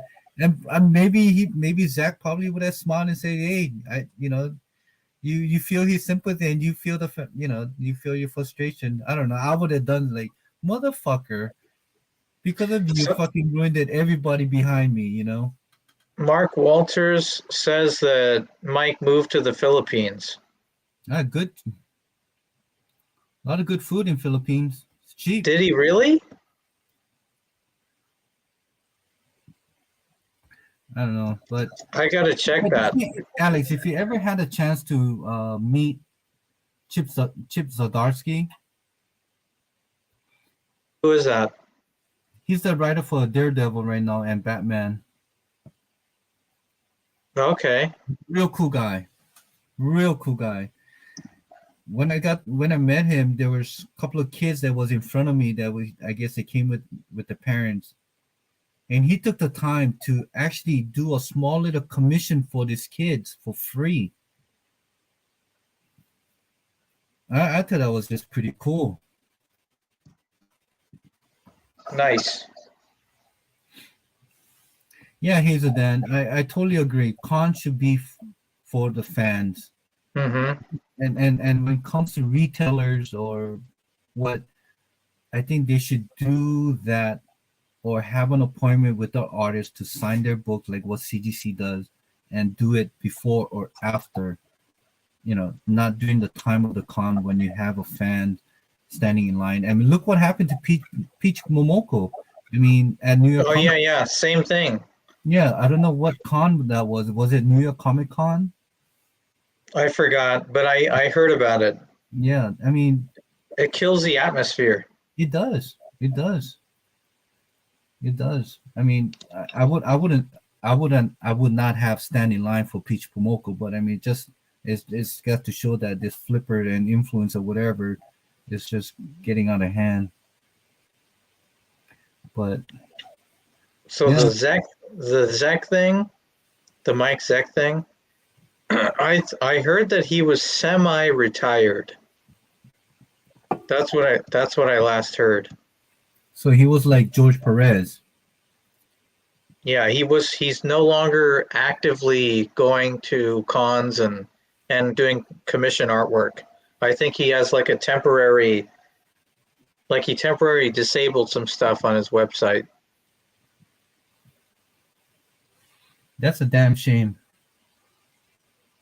Yeah, I don't know what it'll do to the value of his artwork's going to go up. I mean, I already know that his artwork is already very expensive ever since that one splash page set a record for over 3 million. Wow. Hey, Alex.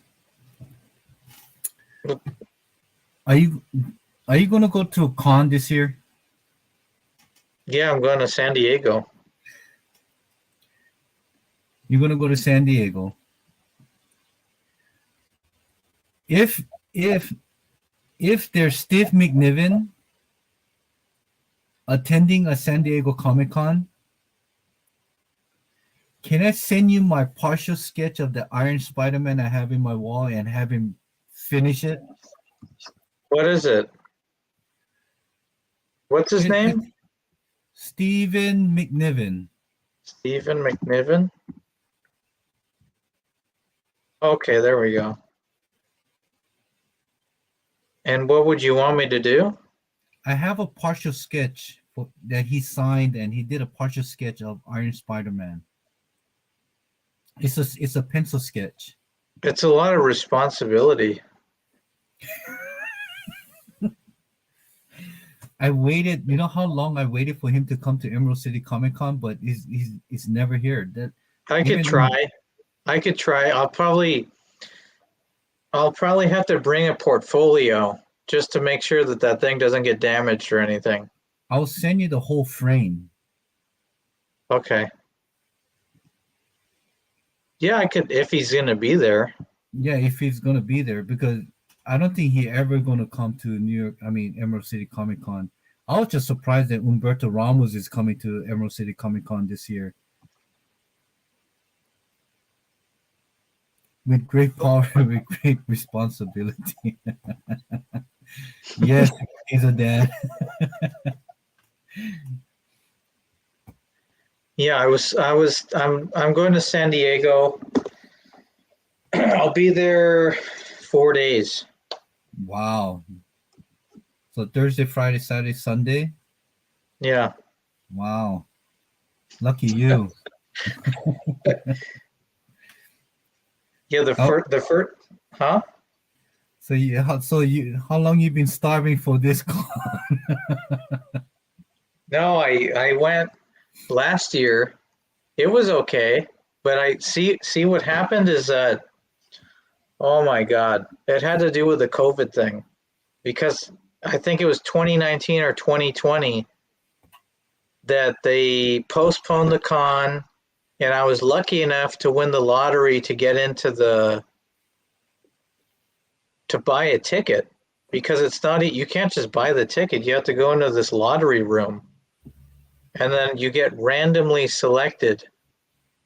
And I was selected to go on a Sunday, and then they postponed it until 2020, and then they postponed it again, and they kept saying, well, we don't even know if we're going to have it now. Would you like to just refund your money? And I'm like, no, keep my money. Keep my money. I don't care how long it takes. I want to go. So after I was there on that Sunday, finally, last year, which they kept postponing it, I finally went. After you're in, your percentage for being able to go again increases. You have a higher probability. So I just selected all 4 days, so I'm good. Well, have fun, man. But yeah, let me know if you're willing to sacrifice 1 hour of that time you at the con. I could help you out. Yeah, I could help you out. You want to see what it is? Okay, go ahead.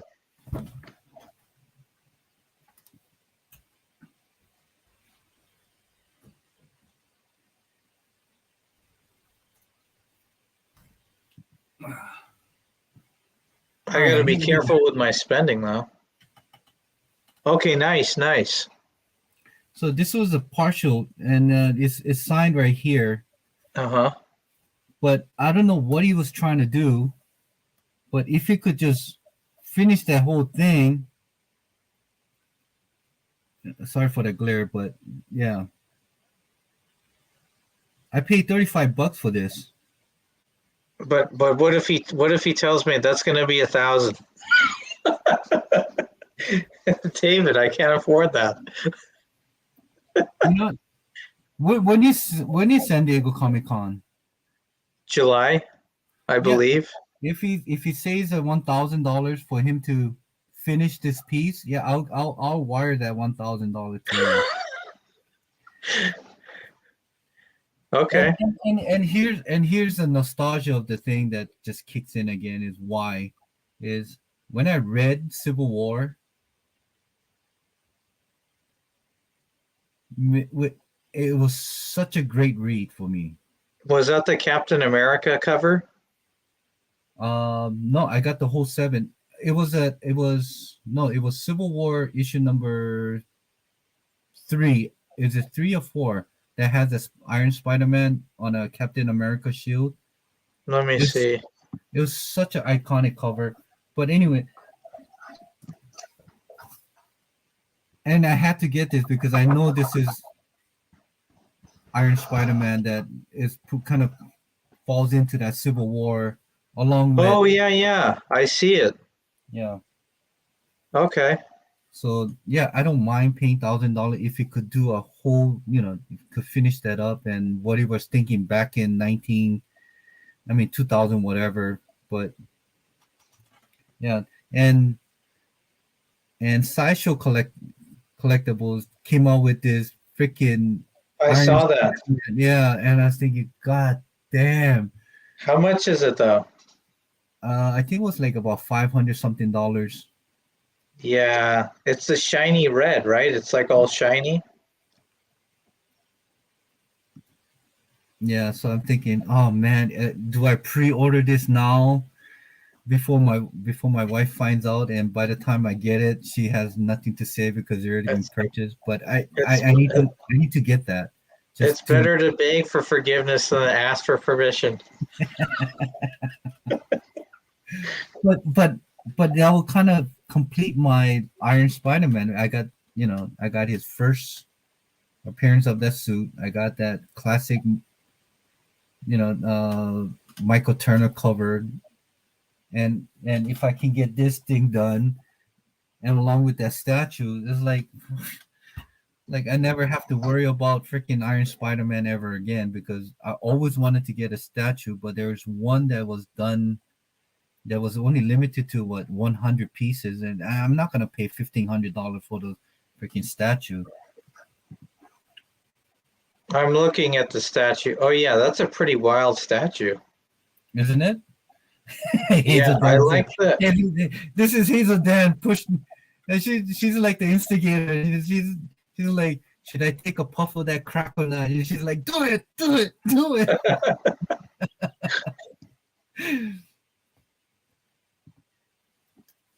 yeah, it's like a candy apple red.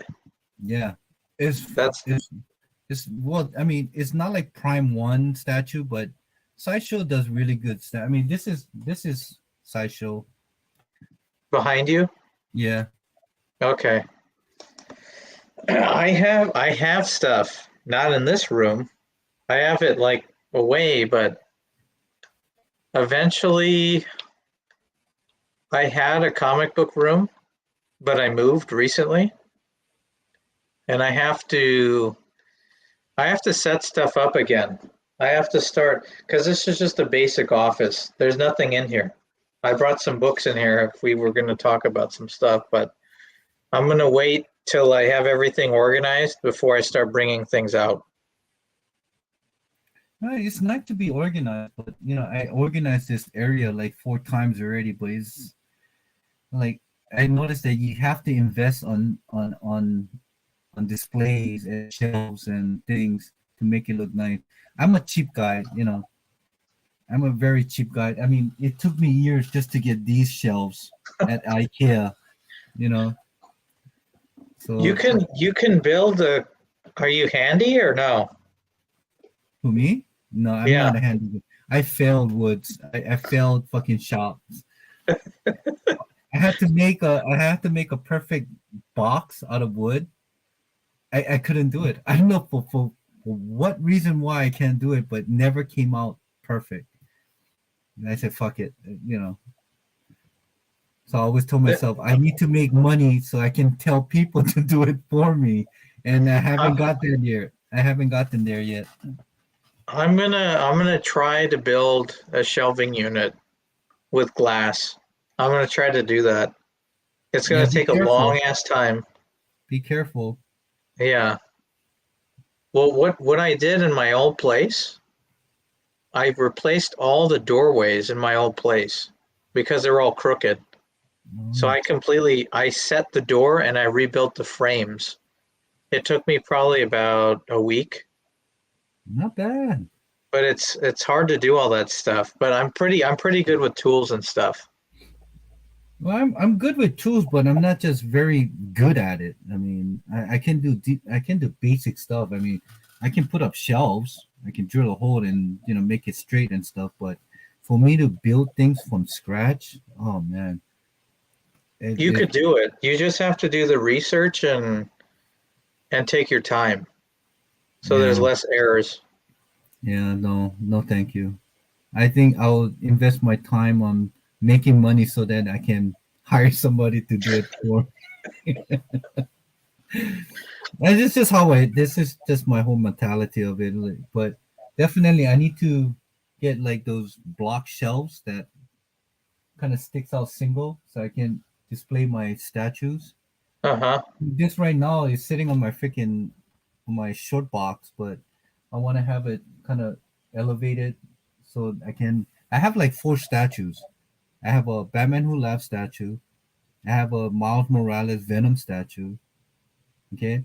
I have the J. Scott Campbell, that Renew Your Vow, that variant covered statue. I have this one Okay. here. I have this. I have the Adam Kubert Batman Dark Knight statue. I have a Mandalorian statue, but it's all in a box. And I was thinking I need to display this because it's such a waste to be just in a box right now. There's only, let me see if I could get this. Hold on. I only have one thing here on display. I don't want to drop this shit. Oh, Terminator. Is that part one or part two? Part two. And this was kind of expensive because the bike didn't come with it. I actually bought an RC car motorcycle that matched the scale of this is a Sideshow figure, a 1/6 scale figure. But That's dope. I found a freaking RC Harley Davidson motorcycle that matches the bike that he rode in the movie. That's dope, man. That's the only thing I have on display, though. Yeah, but there's I don't know, but I think I'll take Hazel Dan answer. I think I'm gonna go do it. Pre-order the damn thing. I'll do it in a payment of $150 in a what do they call it when you pay in a multiple install payment? Time payments, right? Time payment, install payment, whatever. There's like $98 deposit that you can't get it back if you want to cancel, but from then on it breaks down to 3 months. It's like $150 per month, so it comes out to like 500 something. I don't know, something like that. So I'm thinking maybe I should do it, and by the time I get it, probably will be in November of this year. From what I'm seeing, it's a nice looking statue. It's a fucking dope ass statue, and I don't like that Iron Spider-Man that it was in the MCU. Just somehow that does not resonate with me. But the old classic, that bright orangey red with yellow, googly eyes and that gold arms, man, that will go so great with my Civil War variant. Let's see. Yeah, no. Okay, so I wanted to show you one more thing. If you can find it on your screen there. What is it? So so check this out. Send me Can you the go link. okay, let me see. Just go to My Comic Shop. Okay, My Comic Shop. Yeah. You buy from there, right? Time to time, not often, but Okay, now search for X-Men #1.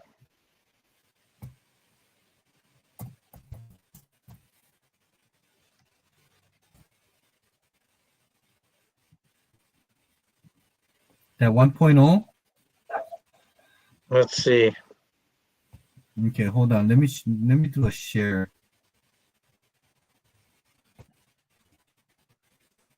Share screen. Windows. Click. Okay. So here we are. Wait, is it showing? Let me see. Yeah, it's showing. Okay. Yeah. Can you see it? Yeah.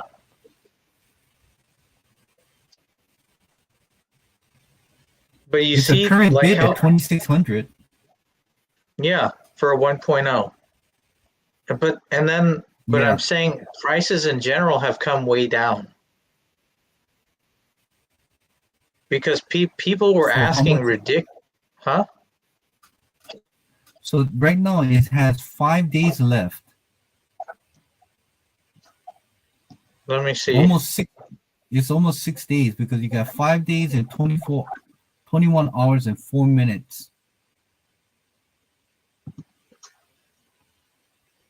Let me see. So you want to know what it was originally, right? For the 1.0? Yeah. Yeah. So at the peak of 1.0 was going for 10,000. What? Yeah. Wow. I don't know. See, because I like X-Men, but I grew up in watching the X-Men from GXS1, from Giant Size X-Men with Colossus, and with Storm. Just so that's why I don't really. I don't know. I wouldn't say I wouldn't care for it, but it's just somehow to me, just AXS1 is my thing. This this this to me is the book. This is a pretty cool book. No, it is. I mean, it's a blue chip. It's a blue chip key. I mean, it's a book to have for any collectors should have if they could afford it. So Man, look, so I would love to have this book, but here's another thing about this book too, though, or about if my comic shop allows you to do time payments. yeah, but how okay, so how much you think this will end in a week from now? Let me look at the actual condition. Let me look at the pictures. Hold on. It says view scan, so I can Yeah, view the scan and then let me look at it nicely. Because a 1.0 can still present pretty nice. okay, that's the front. For a 1.0, it presents pretty well for a 1. Yeah, no, yeah, you're right. For a I mean, 1, usually a 1 half the shit is missing or something crazy. but the back cover, let's see the back cover. The back cover looks pretty good. Yeah. You know, definitely because there's a bit of a spine roll here. You see it? Yeah. So there's a spine roll here that you probably can crack this open.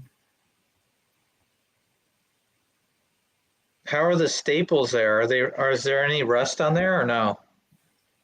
Hold on. I don't think. Hold on. On I the don't. front cover.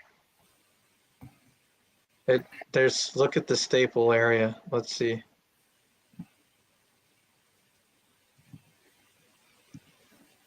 I can't I don't zoom see in.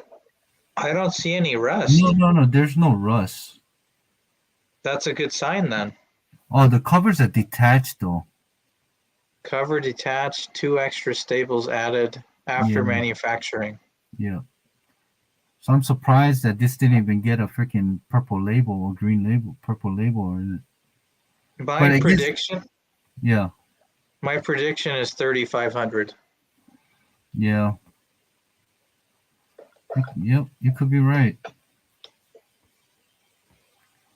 But damn, it looks nice though. But damn, I mean, covers detached. You can and they added a couple more staples just.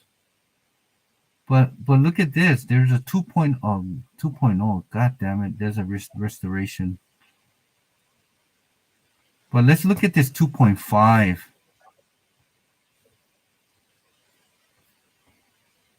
Best offer. Wow, look at That's that. that's a nice 2.5. And it's off-white pages. Let me see what the last sale for 2.5 was. Last sale, the last sale was 6,600. Yeah, they're asking 9 grand for this one, so this has got to be a consignment. But look at that. It's not a wow. This is not a bad fucking 2.0. I mean, there's some little, juju at the top corner. Yeah. Off white pages. There, I mean, there's absolutely no restoration. No, nothing is done. If you could get that little speck there to be removed and work on that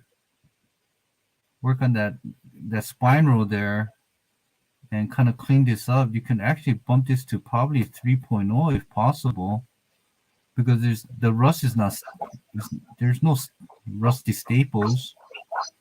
Look at Yeah. all this that can be cleaned right here, especially bottom here as well. You can get that thing removed, fix on that spine roll, clean all that up. Man, if I had the money, I will probably put in my best offer for 5 grand for this. And if I got this book, I probably will send it to Jitterbug. That would be, yeah, he could fix it up maybe. Yeah. Oh wait, what is this? This is not it. Why am I getting signature series? Why am I getting the signature series? Yeah, 2.5, right? Yeah, so here we are. Yeah. Yeah, Jitterbug probably do some miracles on this book. But these are the books that I think about for these prices: $3,000, $4,000, $5,000, $6,000. Let's just say $3,000 to $6,000. And then there's some modern book that comes out yesterday, and it's selling for $5,000 or $6,000. You're not going to get an X-Men 1. No, you're right, man. I mean, I would love, man. Like I said, if I, anybody willing to buy my comic book collection? Anyone? I'm willing to trade for AF-15, but I mean, honestly, Alex, if I wanted to buy that AF-15, I mean, I could buy. I mean, getting a They're very expensive. Let me see. no, but what I'm saying is,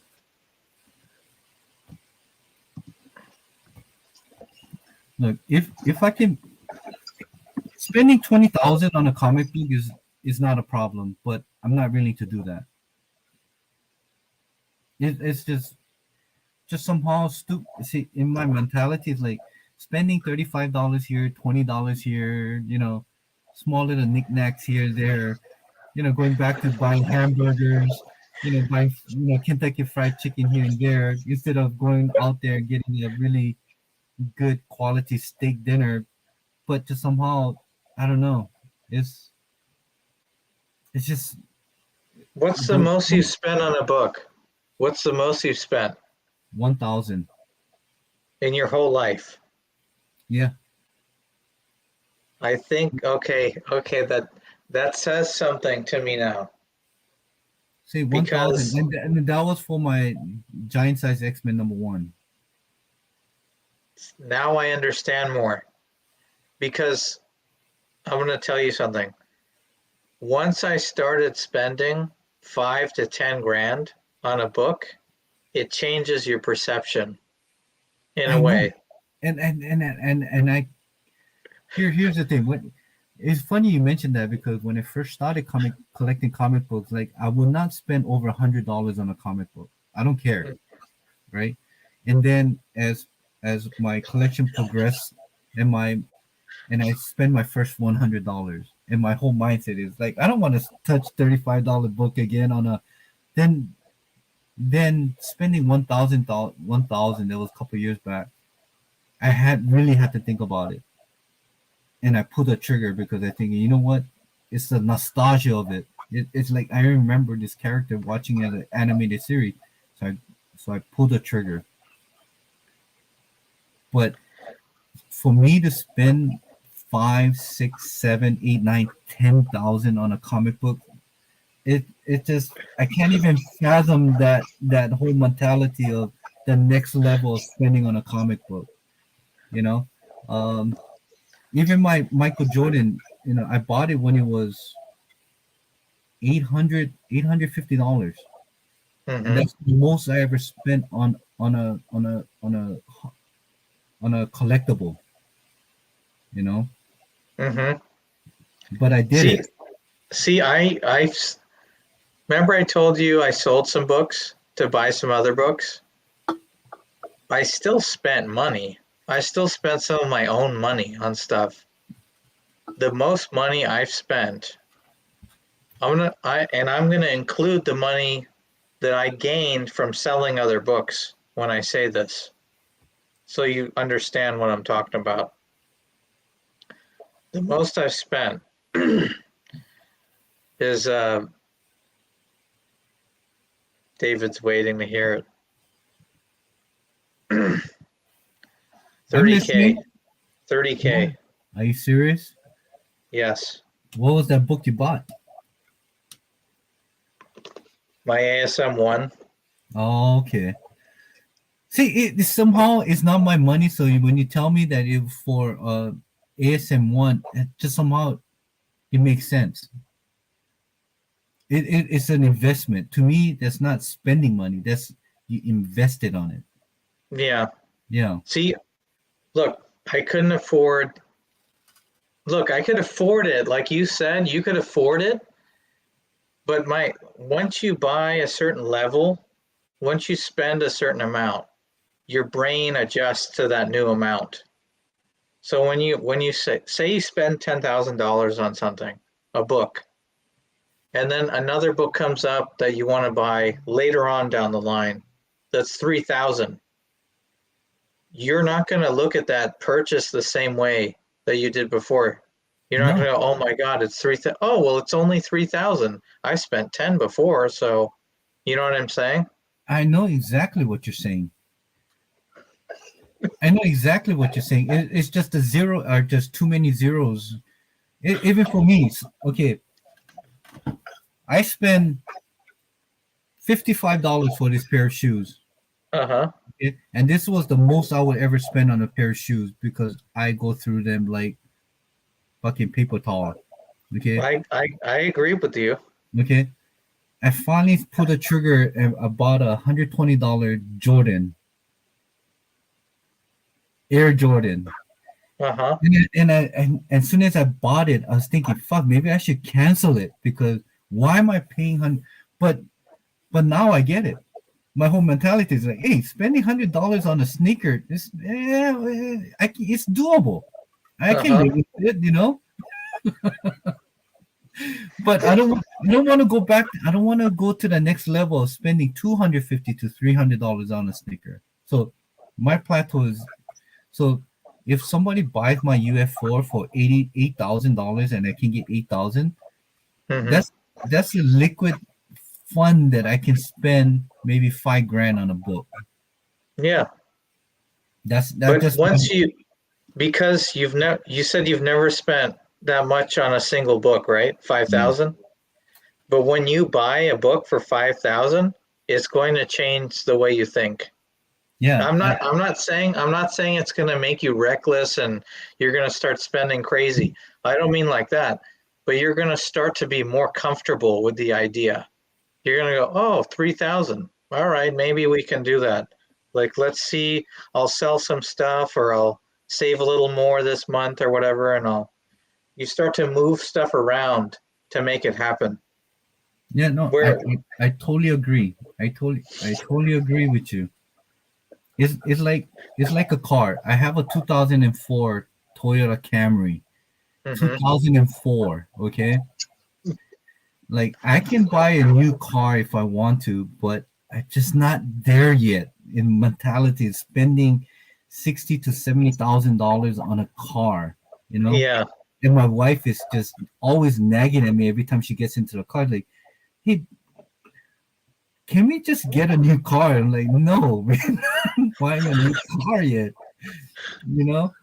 But I know what you mean because once I buy that card, but if I buy anything that big, yeah, you're right. Your whole mentality, your whole way of thinking is different. It changes you. You know, Hmm. I don't want to do that with my comic hobby yet. Because I don't want to cripple myself. You know, but like I said, if anybody out there in this chat is watching this live who wants to buy my collection for 25 grand, excluding the GXX one, it's all yours. And that will come with UF4. That will come with there's some Silver Age blue chip books, key books in here. I mean, if you buy my collection, you probably double it. But yeah, going back again. For 25,000, I will spend 20 grand on an AF4 and keep the 5,000 for something else. Yeah, the Amazing Fantasy 15. That'll be it. I That's my think end game. no matter if you get that book, you'll never regret getting it. No, It's like one of those books that it doesn't. Once you have it, you feel good. I I think can. I can. I will sleep with it for a whole year. I'll put it under my pillow for a whole year. I will just sleep with it, and I would make like 12 video once a month showcasing it. I'm getting my money's worth. Yeah, exactly. You know, I'll do a short, I'll do a wheel, I'll post it, I'll make a video out of it once every month. I'll just get much as I possible and just put that in a safe deposit box that says is in there, never to see it again. You know, but that would be my end game. Honestly, if I ever get that book, I'd never have to buy another comic book ever again. The only reason I would sell that ASM1 would be to buy an Amazing Fantasy 15. That would be an upgrade. That'll be an upgrade for you. That's your next step up. For But me, the yeah. only thing that I'm thinking though is that because it's signed by Stan Lee, my ASM1. Have you seen it? I think you showed it to me, not directly at me, but I think it was one of your videos back then before you deleted the whole damn thing. Didn't you didn't you do like a little showcase of your collection? Yeah, I have a top 50 video. Yeah, I remember watching it. And I was just thinking, There's ah, I have a Jesus. new top 50 on, not new. I have one from 6 months ago if you look on my thing. Okay, now I'll check it. Yeah, because look, I got lucky. Okay, wait. Before you go on with your story, did Go you ahead. did you get that signature directly from Stanley? No. Ah, then it doesn't mean anything. I cannot. Hey, I can. to me, Okay, go ahead. it's like having a painting by Da Vinci signed by Da Vinci. That's Yeah, kind of like the way I look at it. it's a piece of history that you have. Hmm. Yeah, I mean, when it comes to this genre of comic book, Stan Lee. I mean, come on. I mean, having his My signature. on some of my books, I sunk some serious money into some big books, but most of them I bought at fairly reasonable prices. My Giant Size X-Men #1, I bought for $38.75. And now, well, not now because it dropped back down again, but at the peak, the book that I have a 9.2. It was like 15 grand. I don't think that book's going to go back down to 38.75 again. No, no, no. So, I remember watching one of this video, and they said that you know, if you have collected comic books earlier in time, I mean, even 5, 6 years back, Yeah. You could that was a good time. I mean, whatever at the time you buy it, you're never gonna get that those like back again those blue chip key books. It's never gonna go back down to what it was like 5, 6, 7 years ago. Yeah. If you were in it 10 years ago, that would have been beautiful. Oh God! If look 6 years ago, 7 years ago, if the amount of money that I spent on stupid things, I mean, till today I spend stupid thing, but at the time I was single and stuff, so I think I would have gotten that AF-15 in 2 years into my collecting if I didn't spend all that money. If I even two-thirds of the money I've spent I saved, I think I would have Mhm. gotten the AF-15 and and then that probably would be it, and that was my journey ever since I started collecting. Like I said, you know what, I'm gonna enjoy this hobby, read comic book, enjoy the speculating, enjoying meeting people, but my end game always from the start was getting the AF-15. Have you seen Rag 718's video? No, I don't watch that fucker's video. I'm sorry. Is there something that happened? Yeah, I mean it's a little bit personal kind of thing for me, but I just don't like that guy. Okay. Yeah, I won't. I'll leave it but alone then. but he does have a fucking really good collection. But you know, he's come from he's a silver spoon. I mean, he's I don't think he ever had to work for his money. You know, Okay. yeah. So, but just I overall, the guy is a fucking snake. okay. His books are impressive. He has like some crazy, but he bought those. He explained in his videos that he bought them like 12 years ago, 14 years ago. Like a Yeah, 7.0 AF-15. yeah, That's insane. yeah. But what it was going back then, it was probably for a couple $1,000. Yeah, I think he said he spent like three Yeah, thousand. and I think once he has told me that he had a whole, I think, ASM collection The from full ASM. run. Yeah, whole run. I think number one to number 100. I think that he sold it Okay. for. I think he sold it for like 30 something thousand back then. Okay. So I don't know. Whatever he tells me, I'll just take whatever half and take the rest as a grain of salt, because after realize who he is, you can never believe exactly what he tells you. I got you.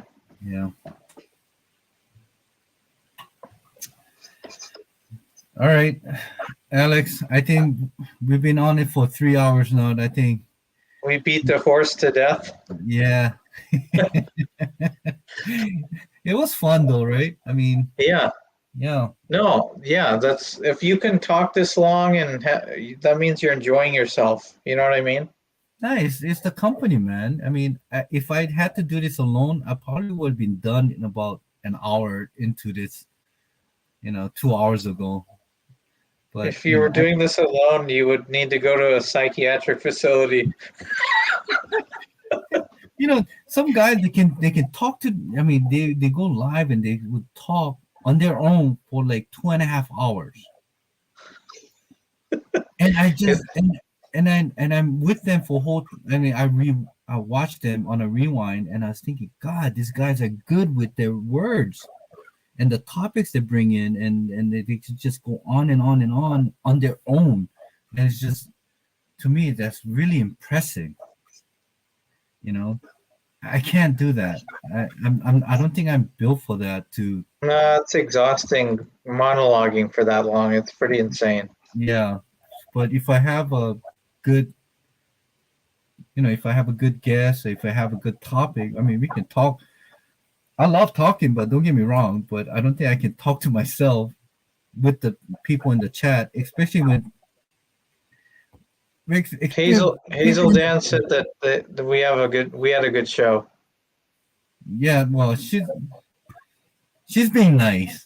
She's being nice. She's always nice. I don't think she ever said anything negative Even my lousiest video, she'd say, "Oh, great call, great stuff." I love you, Hazel Dan. I love you guys. You guys been supportive for a very long time, and you guys are the best, man. I mean, Yeah, when it comes to positive vibe, I mean, you guys take I the love cake. their channel. I love their Yeah, channel. I like watching the content. yeah. I mean, they're really good chemistry. That I mean, if I ever in Dallas area, Hazel Dan, I'll definitely will hit you guys up. All right. So thank you very much, Mike Waller, Hazel Dan, and the Doom. He was here for a few minutes, and And some secret people that are yeah. remaining anonymous. But for 5 people who's watching there, thank you so much for I hope you enjoyed it, and if we can do it again, I don't mind doing this next week. So if you have time, Alex, let me know. Yeah, I'm down for that. All right, so we'll see you all next week. It's confirmed, same time, same place, 8:30 Pacific time PM. See you then. All right, Alex. All right, guys. All Have a right. good night.